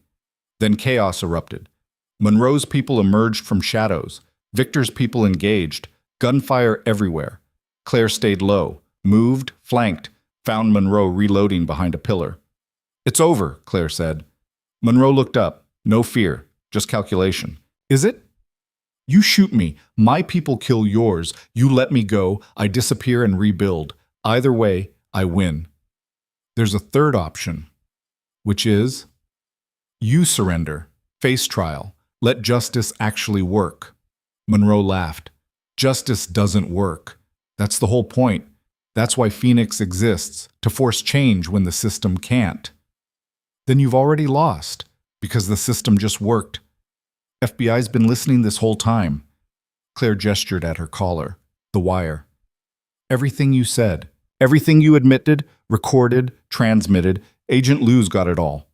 Monroe's expression went blank. Then rage replaced it. She raised her weapon. Claire fired first. 3 shots. Head, throat, chest. Monroe fell. Didn't move. The gunfire stopped. Monroe's people saw their leader down. Hesitated. FBI agents flooded in, dozens of them. Liu leading. They'd been staged outside, waiting for confirmation. Federal agents, drop your weapons, now! Monroe's operatives complied. One by one. Surrounded. Outmaneuvered. It was over. Actually, over. Claire lowered her weapon, felt adrenaline crash, felt exhaustion hit like a physical weight. Liu approached. You did good, Ms. Whitaker. I did what was necessary. Same thing sometimes. Liu gestured at Monroe's body. We'll need your statement. Full debrief. This is going to be massive. I know. Victor walked over. Marcus beside him, both uninjured. We're leaving, Victor said. Before anyone decides we shouldn't. Liu looked like she wanted to argue. Didn't. You've got 12 hours. After that, I'll need to bring you in. Understood. Victor and Marcus walked away, disappeared into the night. Claire watched them go, knew she'd never see them again, knew that was the point. Some connections were meant to be temporary, tactical, necessary but not permanent. She gave her statement to Liu, turned over all her files, cooperated completely. By dawn, she was released. No charges, no holds, just a recommendation to take some time off. She drove home, climbed the stairs to her apartment, locked the door, sat in silence. It was over. Really over this time. Phoenix dismantled, Monroe dead, the coup prevented, Blackridge was safe, she was safe. For now. Her phone buzzed. Email, no sender name. She opened it. Inside was a single sentence. Phoenix has many heads. You cut off one. The others are coming. A friend. Claire stared at the message. Then she deleted it, powered down her phone, sat in darkness. Because she'd survived again. Won again. Destroyed another enemy. But somewhere out there, new enemies were already planning, already moving, already coming for her. And Claire Whitaker would be ready. She'd always be ready. Because that's what survivors did. They adapted. They fought. They won. No matter how many times they had to. No matter what it cost. no matter what came next. Claire sat in that darkness for exactly 4 minutes. Then she stood, walked to her window, and opened the curtains. Let them watch. Let them plan. Let them come. She was done hiding. Morning light crept across Black Ridge as Claire showered, changed into fresh scrubs, and headed to work. The hospital greeted her with familiar chaos. Ambulances arriving, residents scrambling, the organized disaster she'd learned to navigate like breathing. Dr. Vance found her in the trauma bay. "You're supposed to be taking time off." "I'm supposed to be saving lives. That's what I'm doing." He studied her face, saw something there that made him nod. "Fair enough, but Claire, the board's decision on the chief of trauma position. They need an answer by Friday." "Tell them yes." Vance blinked. "Really?" "Really. But on my terms. I implement protocols my way. I train people my way. No bureaucratic interference." "That's a tall order." "That's my only order." Claire met his eyes. "Take it or leave it." Vance smiled slowly. "I'll tell them. They'll say yes. They'd be idiots not to." He left. Claire went back to work. 3 hours later, Agent Liu arrived. She looked exhausted, dark circles under her eyes, coffee cup trembling slightly in her hand. "We swept Monroe's networks," Liu said without preamble. "Found 17 more operatives, arrested them all. The coup's completely dismantled." "And the message I received? About Phoenix having multiple heads?" Liu's expression tightened. "We analyzed it, traced the IP. It came from Monroe's server. Time to send after her death." "A dead man's switch." "Exactly. Meant to keep you paranoid, keep you looking over your shoulder." Liu pulled out a tablet. "But we've confirmed there are no other Phoenix cells. Monroe was the architect. Her people were the network. It's over." Claire wanted to believe her, wanted to accept that the war was actually finished. But years of combat had taught her that certainty was a luxury. "You're sure?" she asked.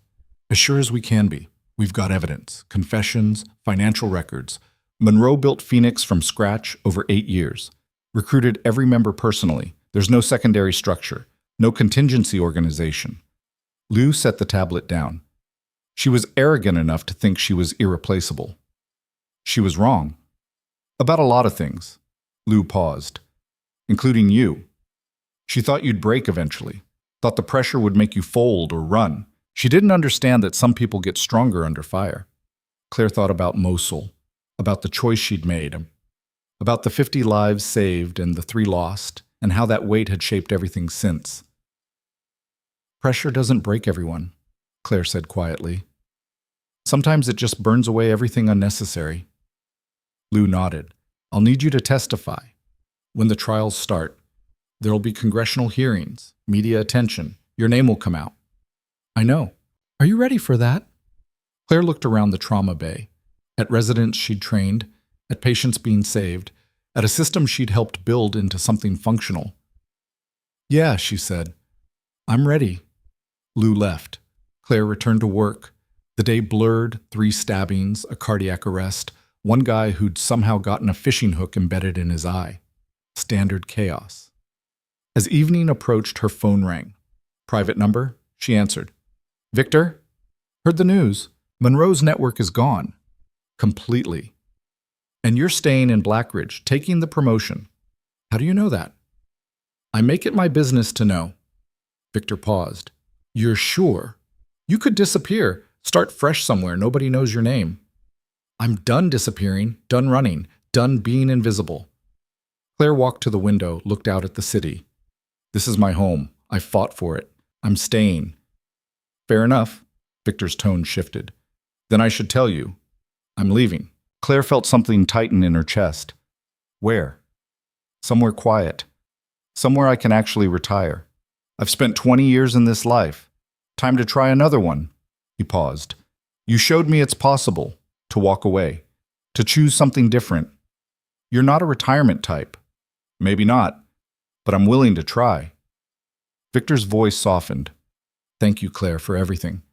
You saved my life more than once. We saved each other. There's a difference." They were quiet for a moment. Then Claire said, "Will I hear from you again?" "No, this is goodbye. The real kind." Victor exhaled slowly. "But if you ever need me, truly need me, Leave a message at St. Aurelia's administrative desk. Ask for Marcus. I'll know. Goodbye, Victor. Goodbye, Claire. Stay dangerous. The line went dead. Claire stood at the window for another minute. Then she pocketed her phone and went back to work. Friday arrived. The board meeting was scheduled for 3 p.m. Claire wore her best professional clothes. Still practical, still functional, but polished enough to show she understood the occasion. The boardroom was oak and leather and old money. 12 people sat around a conference table. Hospital administrators, department heads, financial officers. Dr. Vance was there. So was the hospital CEO, Margaret Sinclair, a woman Claire had met exactly twice before. Sinclair gestured to an empty chair. Miss Whitaker, please, sit. Claire sat, folded her hands, waited. We've reviewed your terms for accepting the chief of trauma position, Sinclair said. They're unprecedented. You're asking for complete operational control, budget authority, hiring and firing power, essentially autonomous leadership. Yes, that's not how we typically structure departments. I'm not typical. Claire met Sinclair's eyes. I've spent 3 months watching this hospital operate under threat. Watched criminals infiltrate our staff, watched federal investigations disrupt patient care, and through all of it, the trauma department kept functioning because I implemented protocols that actually work. One of the administrators spoke up. Ms. Whitaker, your record is exemplary. Nobody's questioning your competence, but you're asking for authority that normally requires years of administrative experience. I have years of experience, just not in hospitals. Claire leaned forward. I ran field hospitals under mortar fire in Kandahar. I coordinated mass casualty responses in Mosul. I've made life and death decisions when resources were scarce and time was measured in seconds. That's administrative experience. It's just not the kind you typically see on resumes. Sinclair smiled slightly. You make a compelling argument. I make the only argument. You want someone who can handle chaos, who can lead under pressure, who understands that trauma isn't a 9-to-5 specialty. Claire gestured at the window. This city just went through an attempted coup, criminal networks, federal investigations, and St. Aurelia's trauma department kept people alive through all of it because I built systems that work. Systems you want to expand, Vance said. Not a question. Systems I want to perfect. Hospital-wide trauma protocols, regional coordination, training programs that actually prepare people for disasters instead of checking boxes. Claire pulled out a folder. I've drafted a proposal, 5-year plan, budget projections, expected outcomes. She slid it across the table. Sinclair opened it, read. Her eyebrows rose. This is comprehensive. It's necessary. Claire sat back. You want someone to run trauma? I'll run it. But I'll run it my way. No compromises, no bureaucratic delays. No committees discussing decisions that need to be made immediately. The room was quiet. The administrators exchanged glances. Finally, Sinclair closed the folder. We'll need to discuss this privately. Can you give us 15 minutes? Claire stood. Take all the time you need. She waited in the hallway, paced, checked her phone, tried not to think about what she'd do if they said no. 12 minutes later, the door opened. Vance stepped out. They want you back inside. Claire walked in. Everyone was standing. Sinclair extended her hand. Welcome to the leadership team, Chief Whitaker. Your terms are accepted. Claire shook, felt something settle in her chest. Not relief, satisfaction. When do I start? She asked. Immediately. Your office is being prepared. Department meetings start Monday. Sinclair smiled. And Ms. Whitaker? Don't make us regret this. I won't. Word spread fast. By Monday morning, everyone knew. Claire Whitaker, the quiet nurse who'd been working trauma for 2 years, was now running the entire department. Some people were supportive, others were skeptical. A few were openly hostile. Claire didn't care. She implemented changes immediately. New protocols, faster triage systems, mandatory combat medicine training for all trauma staff. She fired 2 nurses who couldn't keep up and promoted 3 residents who showed exceptional judgment under pressure. Within 2 weeks, response times improved by 18%. Patient outcomes improved across the board. Even the skeptics had to admit she knew what she was doing. Rachel Kim approached her one afternoon. I owe you an apology. For what? For believing the rumors about you and Kane. For treating you differently. Rachel looked uncomfortable. I should have trusted you. You didn't know me well enough to trust me. That's not a crime. Still, I'm sorry. Claire nodded. Apology accepted. Now get back to work. We've got 3 incoming traumas. Rachel smiled, returned to the floor. Dr. Hayes' trial started in November. Claire testified. Detailed everything. The pharmaceutical theft, the blackmail, the network Hayes had built. The courtroom was packed. Media everywhere. Hayes' attorney tried to discredit her. Suggested her military background made her unstable. Implied she'd fabricated evidence. Claire demolished him calmly. Presented documentation. Audio recordings. Financial records. Testimony from other witnesses. The jury convicted Hayes on all counts. 43 years in federal prison. Helen Voss got 28 years for her role in Wade's network. Senator Richard Voss' conviction was upheld on appeal. One by one, the people who'd tried to destroy Claire faced justice. Public, permanent, complete. In December, congressional hearings began on Monroe's attempted coup. Claire testified again. This time, the entire country was watching. She wore her dress uniform, medals visible, honorable discharge papers submitted as evidence. When the committee chair asked why she'd gotten involved, Claire looked directly at the cameras and said, "Because I took an oath. To protect and defend. That oath doesn't expire when you leave the military. It's a choice you make every day." The clip went viral. Claire Whitaker became a household name overnight. Offers poured in, book deals, speaking engagements, network news interviews. She declined them all. "I'm not interested in fame," she told the publicist who called. "I'm interested in saving lives, that's all." By January, things had finally settled. The city was healing. New leadership was in place. Vetted, clean, competent. St. Aurelia Medical Center was operating better than it had in years. Claire was in her office, actual office now, with windows and a door that locked, when Dr. Vance knocked. "Got a minute?" he asked. "For you?" "Always." He sat, looked serious. "I'm stepping down as head of trauma surgery. Retiring." Claire felt surprise. "Why?" "Because I'm 62 years old and I'm tired. Because I've spent 40 years cutting people open and I'd like to spend my remaining years doing something else." Vance smiled. "And because the department's in good hands. Better hands than mine ever were." "That's not true." "It is, though. You've transformed this place in 3 months, built something that'll last long after both of us are gone." Vance leaned forward. "You don't need me anymore, Claire. You never really did." "When?" she asked quietly. "End of the month? I'll help transition my cases, train my replacement. Then I'm buying a boat and disappearing into the Caribbean." Claire stood, extended her hand. "Thank you for everything." His Vance shook. "The honor was mine." After he left, Claire sat in her office and looked at the city through her window.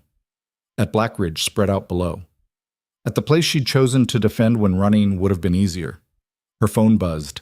Email from Agent Liu. Subject line, final report. Claire opened it. Inside was a comprehensive document detailing the complete dismantling of every network that had targeted her. Wade, Trent, Hayes, Monroe, all of them destroyed. All of their associates arrested or neutralized. The final paragraph read, "Claire, you should know that your actions prevented a constitutional crisis. Monroe's coup would have succeeded if not for your intervention. The director wants to offer you a position with the Bureau, counterintelligence, your own team, whatever resources you need. Think about it.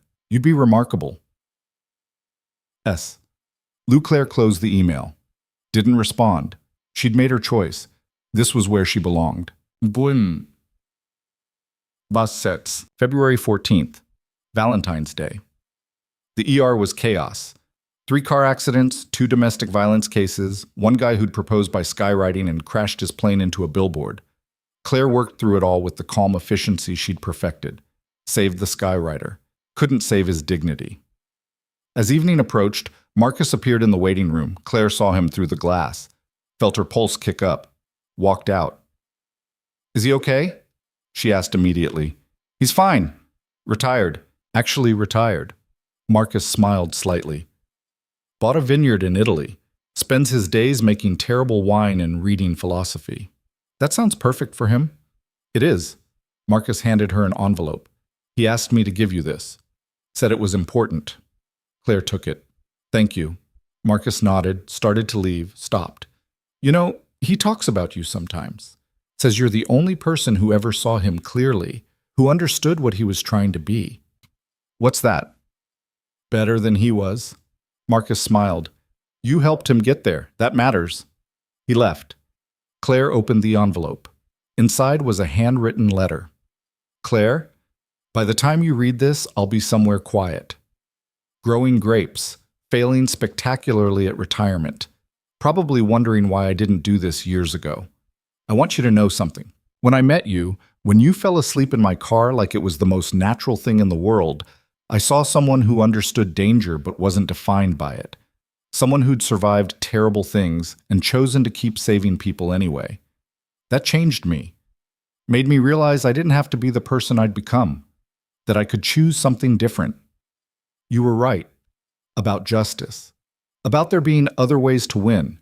About the quiet strength that comes from helping instead of hurting. Thank you for teaching me that.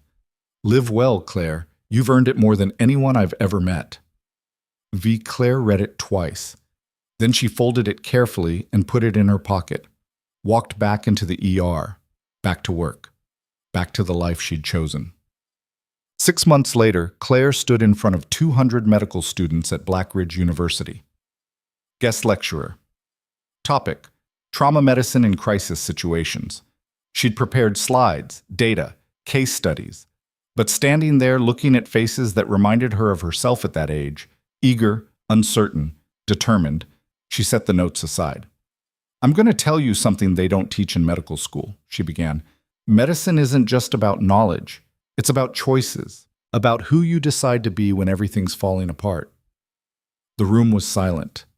I've worked in war zones and emergency rooms. I've saved lives and lost lives and made decisions I still question. And the thing nobody tells you is that trauma medicine, real trauma medicine, isn't about being perfect. It's about being present, being decisive, being willing to carry the weight of your choices. She paused, met their eyes.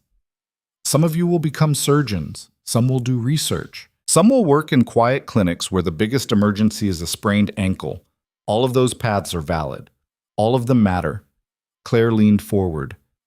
But for those of you drawn to trauma, to the chaos and the pressure and the impossible decisions, I want you to know something. You can do this. You can handle it. You're stronger than you think. A hand went up. Young woman, front row. How do you handle it? She asked. The pressure, the mistakes, the weight. Claire thought about Mosul, about the 50 soldiers and the 3 civilians, about the choice that had defined everything since. You don't handle it alone, she said finally. You build a team. You create systems. You train until the right choices become automatic. And when you inevitably make mistakes, because you will, you learn from them. You carry them. And you use them to make better choices next time. She looked around the room, saw understanding in some faces, uncertainty in others. Medicine will break you if you let it, trauma medicine especially, but it will also show you what you're capable of, what you can survive, what you can accomplish when everything's on the line. Claire smiled. And there's no feeling in the world like saving someone everyone else had given up on, like being the difference between life and death, like knowing that your choices, your skills, actually matter. The lecture continued for another 40 minutes. Questions, answers, real talk about the realities of trauma work. Afterward, the young woman from the front row approached. I want to do what you do, she said. Trauma medicine, crisis response, all of it. Why? Because I want to matter. I want my work to mean something. Claire looked at her, saw the determination, the fire, the same drive that had pushed her through combat zones and federal investigations and wars nobody else had known she was fighting. What's your name? Claire asked. Jennifer. Jennifer Martinez. Okay, Jennifer. Here's what you need to know. This path is brutal. It will cost you sleep and relationships and pieces of yourself you didn't know you could lose. It will put you in situations where there are no good options. where you have to choose between terrible and catastrophic and live with the consequences. Claire paused. But if you survive it, if you adapt and grow and refuse to break, you'll become someone remarkable, someone who can handle anything, someone who saves lives other people can't. Jennifer nodded. I'm ready. No, you're not. Nobody is. Claire smiled. But you will be, if you want it badly enough. She handed Jennifer her card. Email me. We'll talk about training, opportunities, what it actually takes. Jennifer took the card like it was precious. Thank you. Don't thank me yet. Thank me in 5 years when you're still standing. That night, Claire sat on her apartment balcony. The city spread out below, lights flickering on as darkness fell. The steady rhythm of life continuing. Her phone rang. Unknown number. She almost didn't answer, but she'd stopped running from unknowns. Hello? Ms. Whitaker, this is Director James Carr, FBI. Claire sat up slightly. Director, what can I do for you? I've been reviewing your file, your testimony, everything you've accomplished in the last year. Carr's voice was measured, professional. I'm calling to offer you a position, Counterintelligence Division. You'd lead a team focused on dismantling networks like the ones you've already destroyed. Full authority, unlimited resources, whatever you need to get the job done. Claire looked at her city, thought about the hospital, about Jennifer Martinez and the students she was training, about the life she'd built from ashes and blood and impossible choices. I appreciate the offer, Director, but I'm going to decline. May I ask why? Because I'm exactly where I'm supposed to be, doing exactly what I'm meant to do. Claire paused. I fought to make Blackridge safe, to build something that lasts. I'm not walking away from that. Carr was quiet for a moment. I understand, but Ms. Whitaker, if you ever change your mind, the offer stands. Permanently. Thank you, but I won't. She hung up, sat in silence, felt peace settle over her like a weight lifting instead of pressing down. This was enough. This life. This choice. She'd been underestimated, dismissed, attacked, almost destroyed, and she'd won anyway. Not through violence, not through revenge, through competence, through refusing to break, through being better and smarter and stronger than everyone who'd tried to stop her. The quiet nurse nobody noticed had saved a city, had dismantled criminal networks and stopped a coup and built something that would outlast all of them. And now she was training the next generation to do the same. Claire Whitaker looked at her city, her home, her battlefield, her victory, and smiled. Because they'd thought she was ordinary, thought she was weak, thought she was someone they could use or discard or destroy. They were wrong. She was extraordinary. And she'd proven it without needing recognition or fame or validation from anyone. The work was enough. The lives saved were enough. The knowledge that she'd stood when others fell was enough. Her phone buzzed one last time. Text from Dr. Vance, sent from somewhere tropical. Heard you turned down the FBI. Good. The world has enough agents. It needs more people like you, people who choose healing over hunting. Stay strong, Chief. Claire responded, always. She stood, walked inside. Tomorrow would bring new challenges, new patients, new crises, and she'd handle them all, because that's what she did. That's who she was. Not a victim, not a weapon, not someone's pawn or target or mistake, just Claire Whitaker, combat medic, trauma chief, survivor. The woman who'd been underestimated her entire life and had built an empire from that underestimation. The woman who'd taken every attack and turned it into armor. The woman who'd proven that quiet strength could outlast loud violence every single time. She didn't need the world to know her name. She just needed to keep saving lives. And that's exactly what she would do. For as long as she could breathe. For as long as people needed saving. For as long as she could stand. The city lights flickered below. A siren wailed in the distance. Somewhere, someone was bleeding. Someone needed help. Someone needed her. Claire Whitaker grabbed her jacket and headed back to the hospital. Because the work was never done. And neither was she. The end.